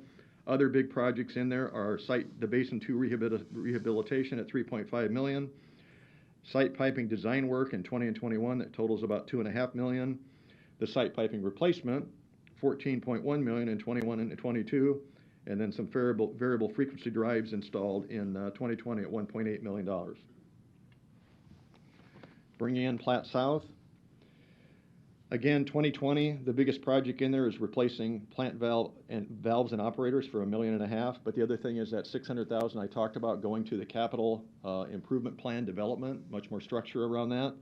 So what I would tell you is the out years for Platte South are effectively $5 million a year placeholders. And what those placeholders will get populated with, first off, the numbers will change. They'll become more precise with this plan, and then we figure out how to finance it. But things that you can expect to see in there is replacing the well field electrical, replacing the plant electrical, perhaps elevating the well pump house electrical because that was impacted by the flood, so it may make sense to elevate those a bit, and well field capacity. Obviously, it'll become much more thorough, but that's a menu that you can expect to see addressed as time goes on. And then finally, one more. The green bar, the reason that jumps around a little bit, this is where we're capturing the West Dodge pump station design and construction. You're aware we had purchased the land for that already. Between design and construction, between 2020 and 2022, we expect to spend $6.5 million. The other thing I should call out here is it includes land acquisition for future water reservoirs, One Southwest, we're proposing to spend about $1 million in 2021 and another $1 million in 2022 for a Northwest site. Again, much remains to be decided there, but we thought it was important to address. Moving to the gas side. Again, the first chart's the eye chart. You can see we're going to spend $2.8 million less in 19 than we budgeted, pretty close to budget, frankly. In terms of the reasons, some of the same reasons we talked about before. Cast iron on this side is actually lower. We're still doing 40 miles, but back to my comment, a mile of main is not a mile of main. The good news is it costs less than we thought, so that's a positive. Moving down the page, you can see relocation. Same comment I made about the water side. It's a little bit hard to predict, and it's all about funding made available. So that certainly is a contributor. As you move down further to the buildings, land, and equipment, the all other caption of $4.3 million, the bulk of the cost for that is that's where the new building stuff is captured. So in 2019, the purchase of the building and all the fees was about $8.3 million. We've done some work out there to prep for people moving in, work on the garage, configuring the temp space, et cetera, of about $1.2 million, or we will spend that by the end of the year.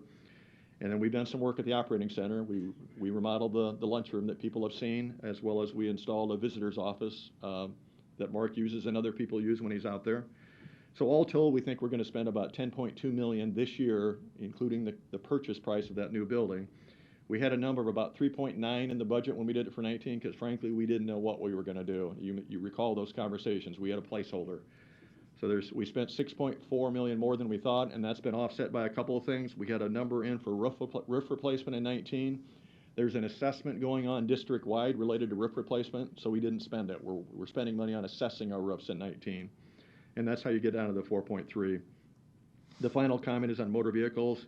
You can see that, again, this is a clear indication of timing. We didn't spend a lot in 19. It basically all moves to 2020, which is why you see it being so large. So again, budget year to budget year, we're looking to spend $14.3 million more in 2020 than we spent in 19 budget. And the pie chart view, again, is the best way to look at this. Joe, can I interrupt again? Certainly.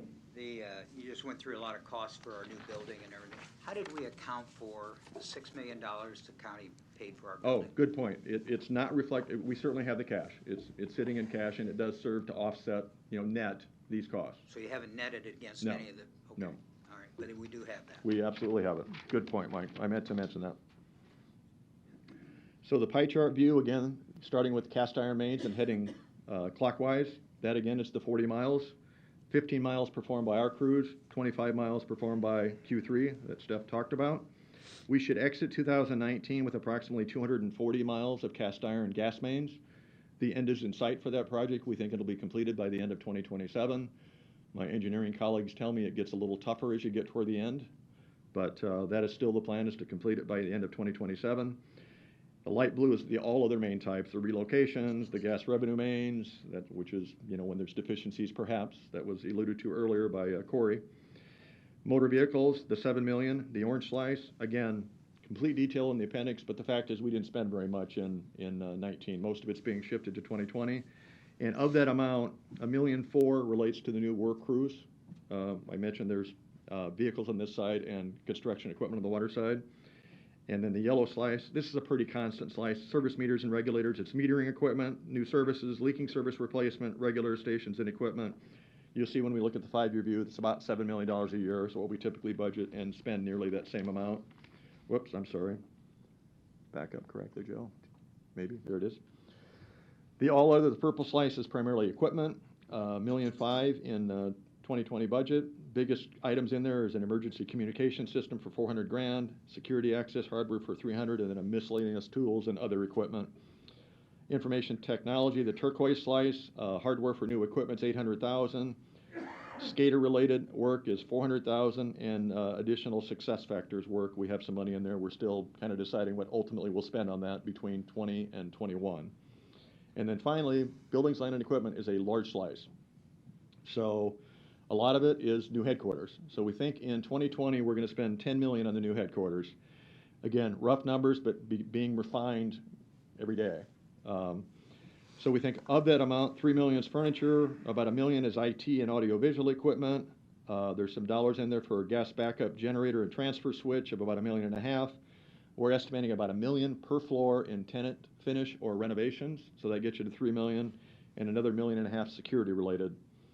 The other thing that's in here that I mentioned, the reason we didn't spend on roof replacement in 19 is we were assessing. We think that based on that assessment, we'll spend about $1.8 million in 2020 to replace perhaps several roofs throughout the district.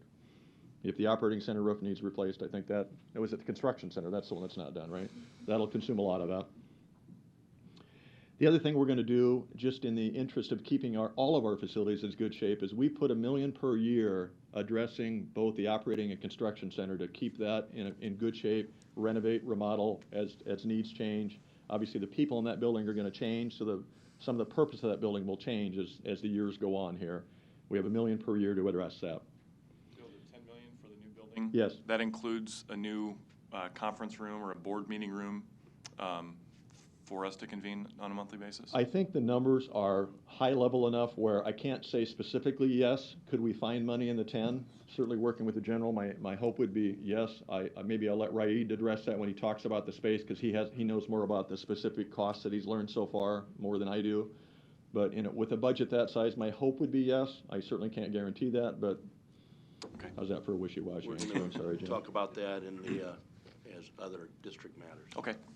Thanks, Mr. Chairman. Yes, sir. The other thing that's in the current year is some work related to our LNG plant, kind of an assessment and perhaps beginning the rebuilding process, and I'll talk about that in the 5-year view. The board is aware that plays a very important role in peak shaving and saves our customers a tremendous amount of money, but you have to pay money to keep the facility operating. So again, 5-year view, final slide. So the 5-year cumulative spend on the gas side is estimated at $311 million. Again, important for the same reason the water, it's very important to take a strategic look at what you're spending money on, not to mention how you pay for it. So on this side, we will likely do another gas infrastructure replacement bond in the 5-year window. And what that will address is the difference between what we collect via the gas infrastructure replacement rate component and what it costs. The reason that made sense in this is the end is in sight. It's a spiky spend, unlike the water side, and you'll continue to have that rate component in place to pay and service those bond costs. So in this 5-year window, when you see this in December, you'll see another bond for this. You don't have a forecast for increase Not in 2020. in the GER rate in the 5 No, years? no. And we'll talk more about that in the December meeting. Obviously, there's sensitivity. That is a fixed rate component. Right. We're very sensitive about the mix between fixed and variable and what that does to different classes of ratepayers. So we will talk about that. So you anticipate a bond Yes. to fund it, but not an increase in the GER? No, I think the math works such, Mike, that we can do the debt carrying cost with the existing rate structure. Okay. We believe that's true. Good. It's just that rate structure will remain in place after we finish it to continue to service the bonds that we're taking out to fund it. Right. So that's how that math will work. Okay. Thank you. So again, bringing in pieces of the bar charts, that base layer is that infrastructure replacement, 40 miles a year. Again, through 2024, we're getting close. We're not done yet, but we'll have another 3 years after that to finish it. The light blue is all of the other main types that we talked about, relocations and subdivisions and what have you. The yellow slice is the things that stay pretty consistent. The $7 million related to service meters and regulatory equipment stays at about $5 million per year. The green is a little more volatile than you're probably accustomed to seeing as it relates to building costs. So again, as I mentioned, we'll spend about $10 million in the headquarters in 2020, another $1.2 million over the balance of that period. The other thing included is what we're calling a tactical training village. I think some of you have heard about that. We have design dollars in 2020, and we have construction in 2021 estimated at $3 million. As I understand it, it's effectively, as its name implies, a tactical village, a number of separate structures that will enable us to train our field service techs on things they will encounter in the field. So rather than waiting for them to encounter that live, we'll have something where we can simulate these various occurrences in a tactical training village. And it'll be located very likely on the ground that our operating center sits on, somewhere on that ground. That's being worked on. Obviously, Steve Osnemore is lead on that. The other thing I mentioned is $1 million a year for the operating center. We're going to, operating and construction, we're going to continue to look at that and make sure we maintain and improve our facilities like we should. We think there's some deferred maintenance in some of those spots, and we intend to address that. There's also the 3.8 for district roof replacements that I talked about. Large spend related to LNG, effectively over a number of years, basically rebuilding our LNG plant is what it amounts to. There's a team involved in looking at this. We have an engineering firm helping us, and the team is cross-functional, including finance, safety, Jim Knight and his folks, a lot of people looking at this, a lot of dollars involved. The 5-year view includes about $55 million for this, and that would definitely be something we would bond. The other thing that we would bond is, the thing I didn't mention previously relative to building things, is we are also looking at a new construction center to divide up our fleet from both a business continuity perspective and an efficiency of dispatch perspective. So we have a land purchase of $4 million in 2022, and we have construction of $20 million in 2024. So you can see there's significant spend that will likely require at least one bond and perhaps two related to all this. And the reason it would be two, it's not that you can't take a bond out of a different size, but typically you spend bond proceeds in a 3-year window of time.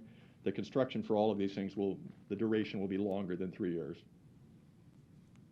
Will when you're going through the renovation or update of the LNG plant, will that affect our capability to use it in the wintertime? Can you respond to that, Jim? Yes, it will. Significantly, or what? I mean, because we rely on that LNG as a peak shaving plant quite a bit during the winter. And maybe you could address it when you're going to talk to us later. I'll do that. Okay, thank you. And then we'll bring in the other slices, which, again, the reason motor vehicles are so high in 2020 is because we didn't spend much in 19. IT, no significant spends. It remains relatively flat with the exception of some SAP HANA work that's $2.2 million spread between 2020 and 2022. And then all other is, equipment related of various types and sizes. So are there any questions? I know that's a lot, but a lot of work has been done. I want to thank my colleagues throughout the district. This is a lot of work on top of their day jobs, particularly Mark Myers and his people, because they pull this together, and I get to talk about it. So any further questions? Joe, Yes. One point, you said earlier that, I think it was in 2020, there's $10 million of expenditures for our new headquarters. Yes. To put that in perspective, we got to remember our old building, we had estimates, I don't know what they were, 15, 20 million to renovate and bring our old building up to code and for handicap accessibility. So we were faced with $20 million of cost anyhow. And I think for the public and all of us, we've got to remember, $10 million for headquarters sounds like a lot, but it's a lot smaller than what we would have incurred staying in our old building. Not to mention rehabbing a much smaller building. Yes. In terms of you'd end up with a lot less space. Yeah. Yes. And my last comment would be that the water capital budget is about 70 million, gas capital is 63 million. That's $133 million in capital. Mm-hmm. It's a daunting amount of money. It is. And, you think of a utility, MUD, $133 million capital expenditures is a lot of money that management has to be prudent and manage it. And this board has to give you the tools and the money to do that. And I just want to say thank you. It's a lot of hard work and everything, but $133 million is a lot of money, and you guys do a good job, and we just appreciate all that. Thank you. Anything further? Thank you. Thanks, Joe. Let me see, that brings us to the end of the committee meetings. If there's any member of the public that would like to come up and address the board on any topic, feel free right now. Or any other district business before we break, before the general board meeting? Mr. Chairman, really quick, I had requested of Mr. Doyle and Mr. Stanley to include the Sustainability Master Plan in our folder this month. I would just ask people to take a look at it. MUD employees have put a lot of work into this, and it's really encouraging to know that there's such an effort to make sure that we are sustaining our environment and our resources. So I want to commend the employees for putting this plan together and for executing it as well. And that's available on the website, I believe. Thank you.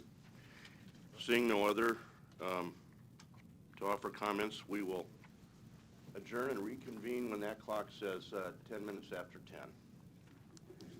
Thank you.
All right, back to business.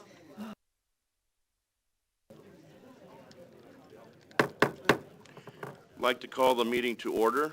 Roll call, please, Mary. Bagley? Here. Cook? Cook? Here. Friend? Here. Frost? Here. McGowan? Here. Howard? Here. Kavanaugh? Here. I would like to advise those in attendance that a copy of the Open Meetings Act is available on the wall of the legislative chamber, not legislature. Although we got two X. Former of the legislative chamber. I would invite those to join in for the Pledge of Allegiance, if you'd like. Yes. Pledge of Allegiance.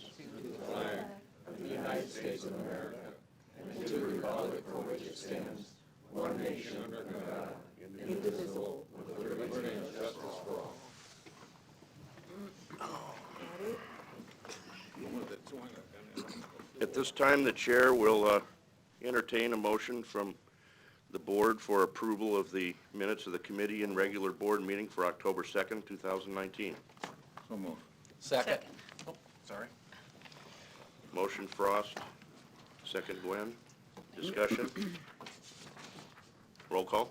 Bagley? Yes. Cook? Yes. Friend? Yes. Frost? Aye. McGowan? Yes. Howard? Yes. Kavanaugh? Yes. Capital expenditures. Capital expenditures were reviewed in committee, and I move for approval. Second. Discussion. Roll call. Bagley? Yes. Cook? Yes. Friend? Yes. Frost? Aye. McGowan? Yes. Howard? Yes. Kavanaugh? Yes. Item 6, acceptance of contracts and payments of final estimates. These also were reviewed in committee. I move for approval. Second. Discussion. Roll call. Bagley? Yes. Cook? Yes. Friend? Yes. Frost? Aye. McGowan? Yes. Howard? Yes. Kavanaugh? Yes. Water infrastructure replacement contracts. These were reviewed in committee. I move for approval. Second. Discussion. Thank you, Stephanie. Roll call. Bagley? Yes. Cook? Yes. Friend? Yes. Frost? Aye. McGowan? Yes. Howard? Yes. Kavanaugh? Yes.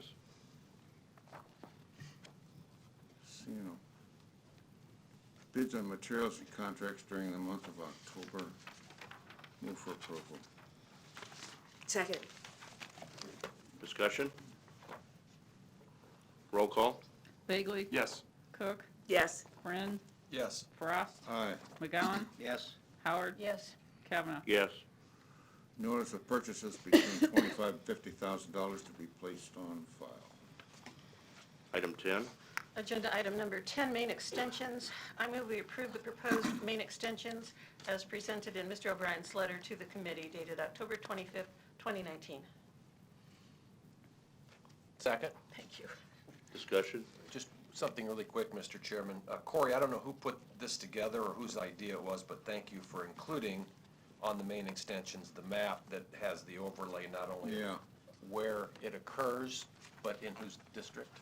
So, yeah, I mean, Yes. it's good information. Thank you. Thank you. Thank you. Good Well point, done. Dave. Roll call. Bagley? Yes. Cook? Yes. Friend? Yes. Frost? Aye. McGowan? Yes. Howard? Yes. Kavanaugh? Yes. That is a good idea. Personnel. Item 11, wage and salary increases and ratification. I move that we approve the items included in the memo from Bonnie Savine, Vice President, Human Resources, dated October 29, 2019, and discussed in committee. Second. Discussion. Roll call. Bagley? Yes. Cook? Yes. Friend? Yes. Frost? Aye. McGowan? Yes. Howard? Yes. Kavanaugh? Yes. Insurance and pensions. Number 12, I move we approve the proposed investment policy statements revisions as presented in Mr. Schaffner's letter to the committee dated October 28th, 2019. Second. Thank you. Discussion. I just want to thank Chairwoman Howard and Mr. McGowan for the work they do on that committee. We've had a couple meetings. I was able to make it to one of them. There's a lot of information provided at those committee meetings, And I know Gwen and Mike do a great job and do their homework very well, so thanks to Oh, both thank them you. and Thank you. the colleagues on the committee. Mike, I know you've been bringing this up and pushing for it. I think it's a terrific time to address this. Although we may not be finished, but it's a good time to get it in the right direction. Well, thank you. Any other discussion? Roll call. Bagley? Yes. Cook? Yes. Friend? Yes. Frost? Aye. McGowan? Yes. Howard? Yes. Kavanaugh? Yes. Okay, item number 13, I move we approve the proposed OPEC funding policy revisions as presented in Mr. Schaffner's letter to the committee dated October 28th, 2019. Second. Thank you. Discussion? Roll call. Bagley? Yes. Cook? Yes. Friend? Yes. Frost? Aye. McGowan? Yes. Howard? Yes. Kavanaugh? Yes. Item number 14, proposed change to 457B plan. I move we approve the proposed change to the 457B plan as presented in the letter to the committee dated October 28th, 2019, as presented by Mr. Mendenhall at the committee meeting. Second. Thank you. Any discussion? I would simply echo the necessity to get the word out about the changes and the implications for retirees or people anticipating retirement. Good point. Any further discussion? Roll call. Bagley? Yes. Cook? Yes. Friend? Yes. Frost? Aye. McGowan? Yes. Howard? Yes. Kavanaugh? Yes. J&L, Tanya, I think this one's yours. I think so too. I would move we approve the resolution to accept the purchase offer for an abandoned well house as discussed by Mr. Cooper in the committee meetings and as outlined in the letter from Mr. Mendenhall dated October 28th, 2019. Second. You sound like a pro. Why, thank you. Appreciate any encouragement. Good job. Any useful discussion? Useful. Did we have a second? Questionable. Did we Yes, have I a gave her a second? Okay. Roll call. Bagley? Yes. Cook. Yes. Friend? Yes. Frost? Aye. McGowan? Yes. Howard? Yes. Kavanaugh? Yes. Item 16, AEF&R. Yes.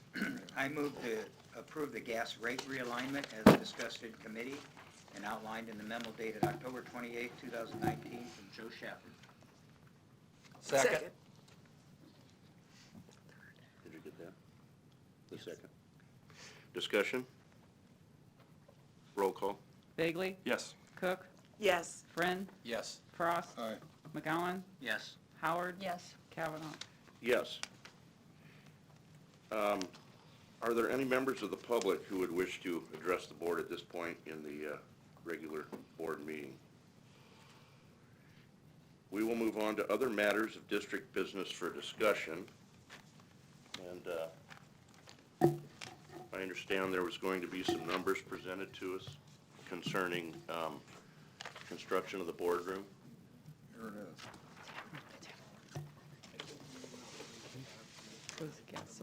Good presentation. What's that? Is he here? Yeah. We're going to do Jim Knight first? Okay.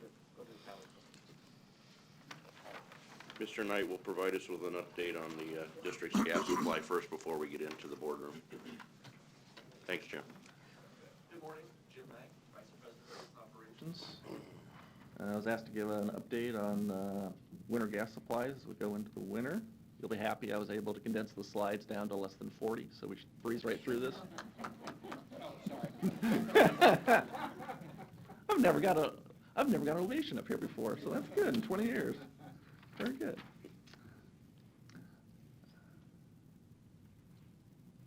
Okay.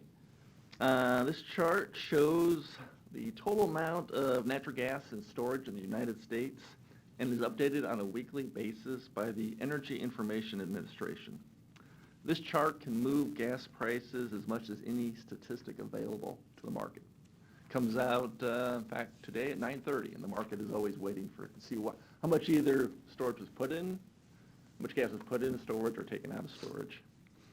Storage is critical for meeting peak demands during the winter months, as demand for natural gas is greater than daily gas production by as much as 20 to 30 billion cubic feet a day. We are in much better shape heading into this winter versus a year ago. Last year at this time, storage inventories were 16% below the 5-year average. As compared to this year, where storage levels are 18% higher than last year and 1% greater than the 5-year average. This is mainly due to the fact that production has increased 7% higher versus last year, versus demand's only increased roughly 4 to 5% versus last year. If you look at this is a average cost of gas for MUD customers by month over the last 4 years. You can see the impact of higher storage inventories on gas prices. As gas prices going into this month were around $2.70 versus around $3.30, $3.40 a year ago. Year to date, gas prices have averaged $2.60 this year versus $2.90 a year ago. Here's a winter weather forecast. That's from the National Weather Service. They're really going out on a limb for the Midwest. They're giving an equal chance of above normal, below normal, or normal weather. So, the rest of the for the rest of the U.S., they are calling for above normal temperatures, which should have a positive impact in keeping gas prices moderated. Northern Natural also, at their winter operations meeting, had a weather forecaster, and this weather forecaster was estimating that the weather would be slightly colder than normal, a little more snow than normal, but not near the record amounts of snow that we had a year ago. So let's hope he's right.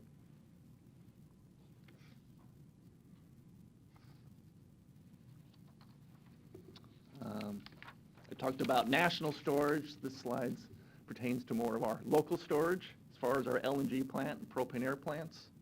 The LNG plant, we're still liquefying. We've been liquefying since mid-September. We're currently at 102 feet in the tank, and we will shut down Saturday morning at roughly 103 feet. We're having shut down a few days earlier just because of the really cold weather moving in early next week. We have an open cooling tower, and you can have some freezing situations at the plant. And once you shut down the liquefaction, do we ever go back and liquefy again, or is it just vaporization until March? It's just vaporization until March. Because of the open cooling tower, you just couldn't fill everything up full of water in the winter months. With the work you're going to do at the LNG plant over the next 5 years, will you get to a point where you can liquefy and vaporize at the same time? Absolutely. Yep. Good. That's the plan. As far as when we do update the vaporization out at the plant, that can be done. We wouldn't touch the existing vaporization equipment. The new vaporization equipment would be constructed, built, tested, and then at a later date, then we could decommission the old equipment. So liquefaction, though, you will have to take out the existing liquefaction equipment and put in new. So okay. As far as the critical during the winter months, it won't impact the existing equipment. Okay. Still have about 7 million gallons of propane in the caverns, the same amount as we had last year. We're in good shape. Most we've ever used in one winter season is about 4 million gallons of propane. Any questions? Thank you.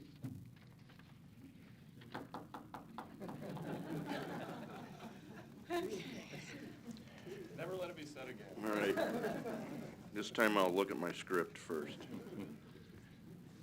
Mr. Stanley, I understand you'll provide us with an update on the call center and the boardroom. Yes, sir. First of all, before I get started, Ray Stanley, Senior Vice President, Chief Information Officer, and before I update you on the call center and the boardroom, I wanted to take a moment and thank Mr. Ron Schell and Sarah Jones, who are really spearheading the sustainability master plan and all the work that's behind the scenes. So I just wanted to recognize them and say thank you.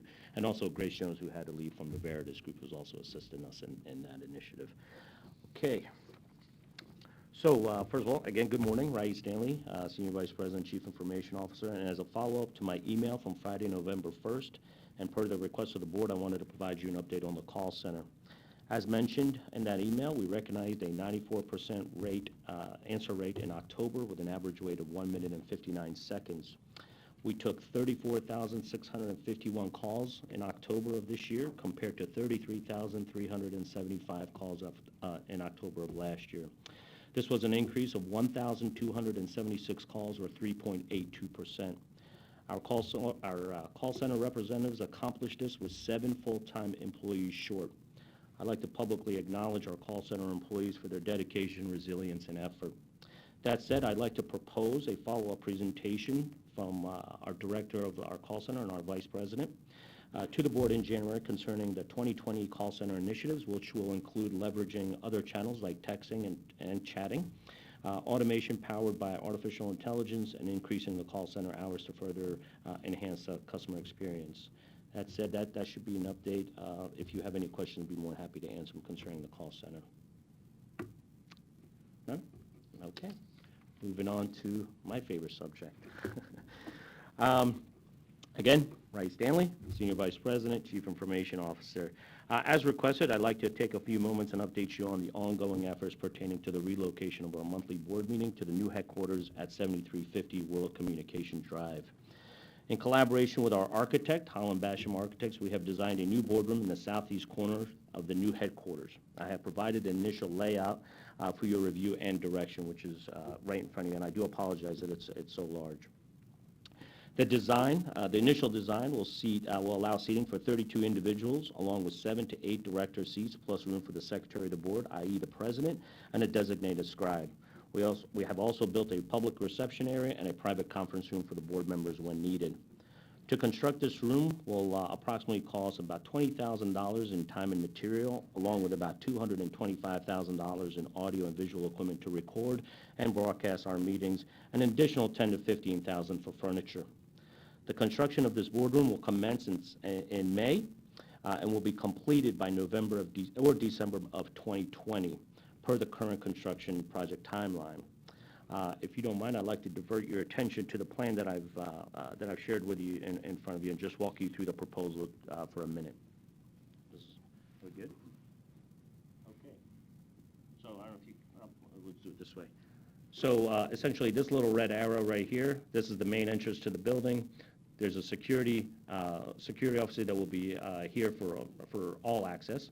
As the public enters, it'll be a quick left, and then the boardroom will be here. This is approximately 970 square feet. We are currently at 1723 Harney. We had availability of about 670 square feet, just to kind of give you perspective. So this room will be a little bit larger.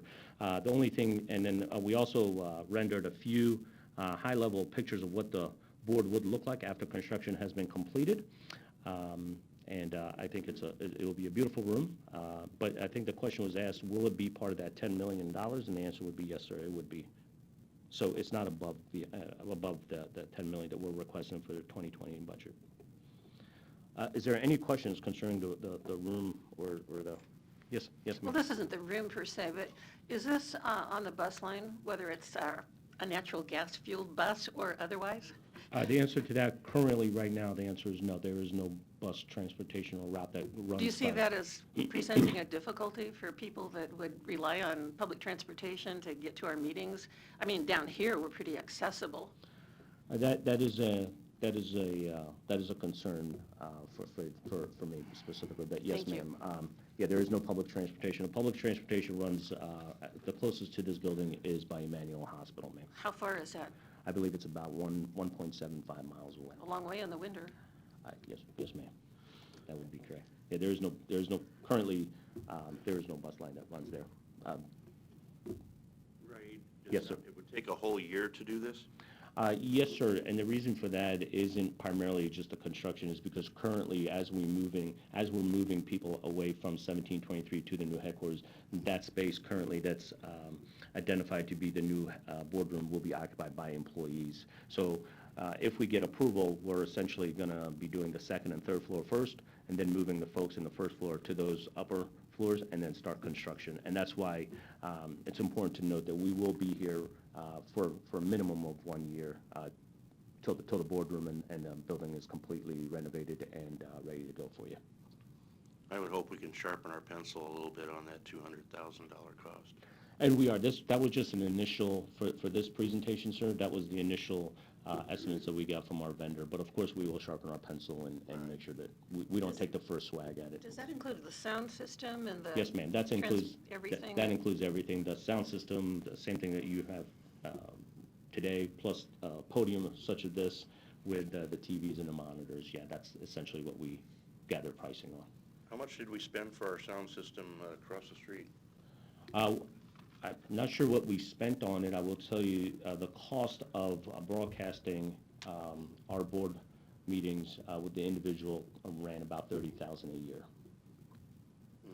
That's what I do know. I don't know what the sound system cost when we put it in.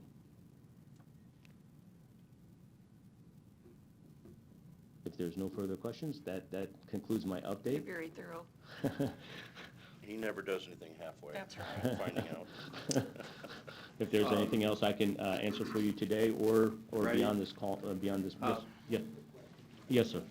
Like Tim said, it's kind of disappointing to hear it's going to be a year before the boardroom will be done. Is there, I'd like you guys to keep looking for ways to, free up the people first from that area so construction could start earlier? And we most certainly can, sir. We just right now, from the last board meeting, I had about 3 weeks to redo the first floor, and that was I'll take full responsibility. It was a miscommunication on my part. So we haven't really looked at the full plan of what we can do from a workflow standpoint, from a process standpoint. I'm sure the other board members would concur, the sooner the better. Of course, and so would I. I hope we can be done next week and move everyone, but unfortunately, and we're talking not just walls, sir, here, we're talking lighting, HVAC, plumbing, things of that nature that has to get out of the way and make sure it's not only nice for you, but also for the public and be able to conduct our business. Yes, sir. Mark? Mark Doyle, President. Members of the board, we hear your concerns, and we know that sounds like a long timeline, and we are focused on the board and the boardroom. Number one, this is a board prerogative, and we want to hear, we're providing options. We want to hear this is the option that you want. We're not providing a recommendation here, and this is one of the few times that we aren't, unless you tell us to, we're not expected to. In terms of the year, it could go sooner, but our primary concern right now is to the employees that we're asking a lot of to be in a temporary position on the first floor. We want to get them relocated into the upper floors so their workday can be normalized like it should be. We're asking a lot of our employees, and they've been stellar in their reaction to this. So your concern is heard. It may take less than a year, but by the time we get the employees out of that temporary position, we're already into the second quarter of next year. That's correct. And then we move down to the first floor, which is quite a different logistical challenge. It's not the same as just laying out the top two. So, but there's a good chance we'll be able to move that down. And in response to Mr. Kavanaugh's question about the costs, over 10 years, if you factor out what we're paying currently at $17.23, it's a wash. That really isn't I mean, it's going to cost us some money, but we're offsetting this with costs that go away at the other building. $30,000 a year, and 10 years isn't a long time, frankly. No. So that part's a wash, but I just wanted to take the opportunity to say this is certainly a board decision. We're going to follow your direction, and we're happy to do that. We're just glad that you're willing to support us, and we're not putting $20 million into something where we really end up with the same space. Consolidating employees into a newer facility, open up the operations center to truly turn it into a field operations center with all the room our field personnel need and construction, and to factor in a tactical village so our training can be second to none, and to hopefully get a position where we can get our construction equipment into some sort of a satellite alternate site. These are big goals, and your support is appreciated, and the reason we're here today is a big part of that in this building. Well, I would challenge you to work with our partners at MAT to establish a route that provides accessibility to we people are. that would be interested in attending our meeting. I know we're not the We hottest are. show in town, but No, no. I think there are people that are concerned and are invested in this, and they should be given the opportunity to attend. Absolutely, and me and Mr. DeBoer are working, we are specifically doing that to see if we can extend that bus line. I think in that route. that's really important. Yes, It's ma'am. important to me. Thank you. Of course, and I will do that. We're also trying to add up traffic light to speed up egress and exits of that building too. So we're doing a number of things with the city, planning board, and with. It's an opportunity. Of course, yes, ma'am, yeah. I remember during the discussion phase of whether or not to purchase the building, there was to be some excess space at that location. Yes, sir. Do we still have that space? Yes, sir. I mean, again, it really depends on, right now, we've allocated specific departments on certain floors, depending on headcount, depending on growth, depending on the headcount increases. So yes, we still have excess. It just depends, again, on do you want to go to a 6x6 cube or a 6x8? And that truly is what is the driving factor, is how big the workspace is. So the answer to your question simply is yes, there is space. And that's why putting the boardroom on the first floor we could accommodate that without any major movement of departments. So the answer is yes, sir. There will still be some space available for growth in the future, absolutely. Okay. All right, thank you. And keep in mind, we're about 340 employees, give or take, in this building. ConAgra had over 500. So just a kind of a perspective. So we could add another 200 relatively easy. Just the cubes becomes a little smaller to fit everyone. And one other thing. Yes, sir. When we were talking about the building, I think Dave mentioned at one point, talking to the city about renaming the street to MUD Drive, or something like that. You remember that? I will tell you that we did look at that, sir. I'm not gonna lie to you. We did. I would love to call it MUD Drive. Unfortunately, because it's a mixed-use agreement, we can't do that because there's other neighbors that have the same. How does WorldCom pull that off? Yeah, well, yes, sir. They would all have to change their addresses Yeah, and they- all their stationery. Yeah, they probably won't let you We do could that. call it what we want, but really, no one.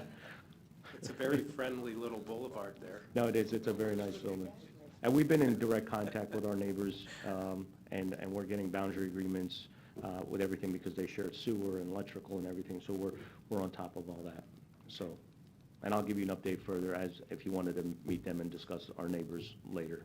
We can do We that. could certainly advocate for an honorary name designation for Tom Dowd Drive. Yes, ma'am.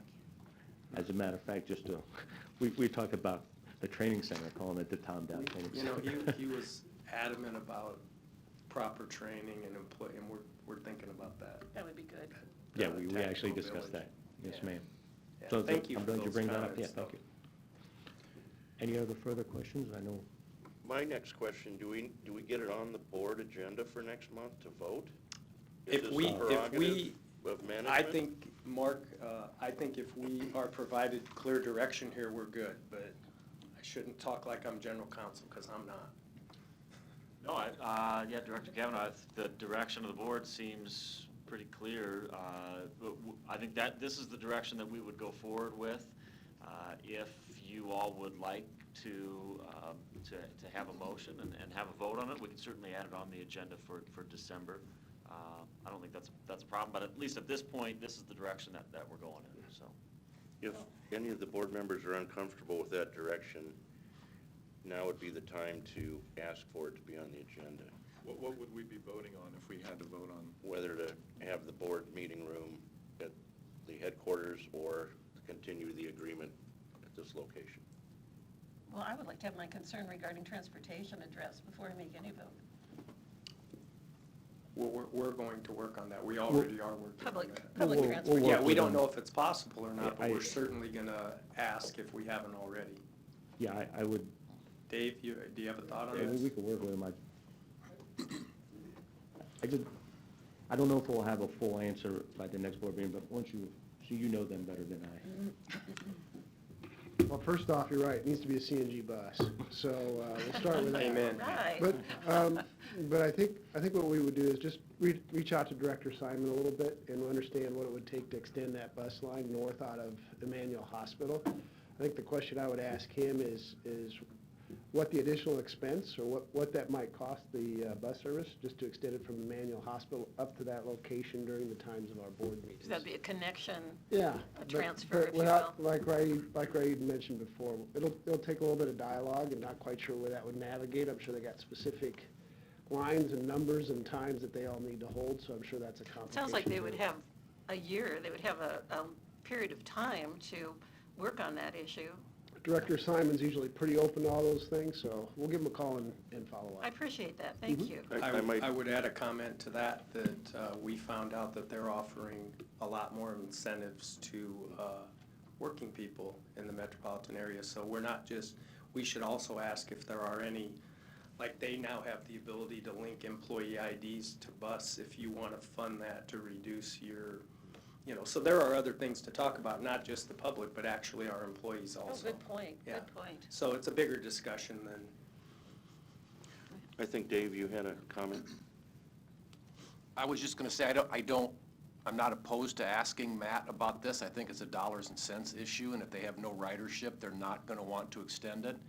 So maybe if our employees want to use that service, it might be enough that additional ridership would create a route that they would extend. If it's just once a month, I just don't know that they would do that, but it's worth asking. Well, once a month is not We'll that ask both costly. ways, yeah, I think we'll poke at that, no problem. Some local employers are just saying they cover it if you use your employee ID to use. Yes, you know this, that we've talked about this. So we think there might be a value add for anybody that works in that area, not just our employees. Yeah, So, and by we're the not way, gonna the give two up. buildings Yep. next to us, including the other neighbors, do have a considerable number of Yeah, employees that work in it's those worth the facilities. ask. So it's not just, yeah. Any other questions?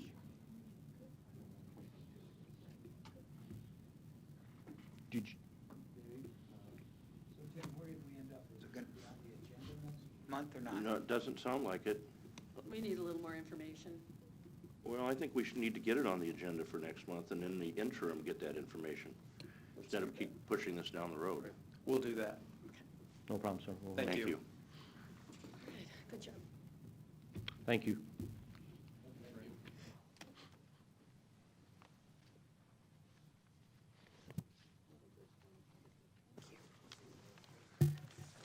Okay, any other members of the audience or employees that wish to address the board? At this time, the chair will entertain a motion to adjourn. I will make the motion that we adjourn today's meeting. Second, Frost. Discussion? Okay. Roll call. Bagley? Yes. Cook? Yes. Friend? Yes. Frost? Yes. McGowan? Yes. Howard? Okay, Yes. Dave. Kavanaugh? Yes. What do I do here? Good job, good I meeting, put that Gloria. back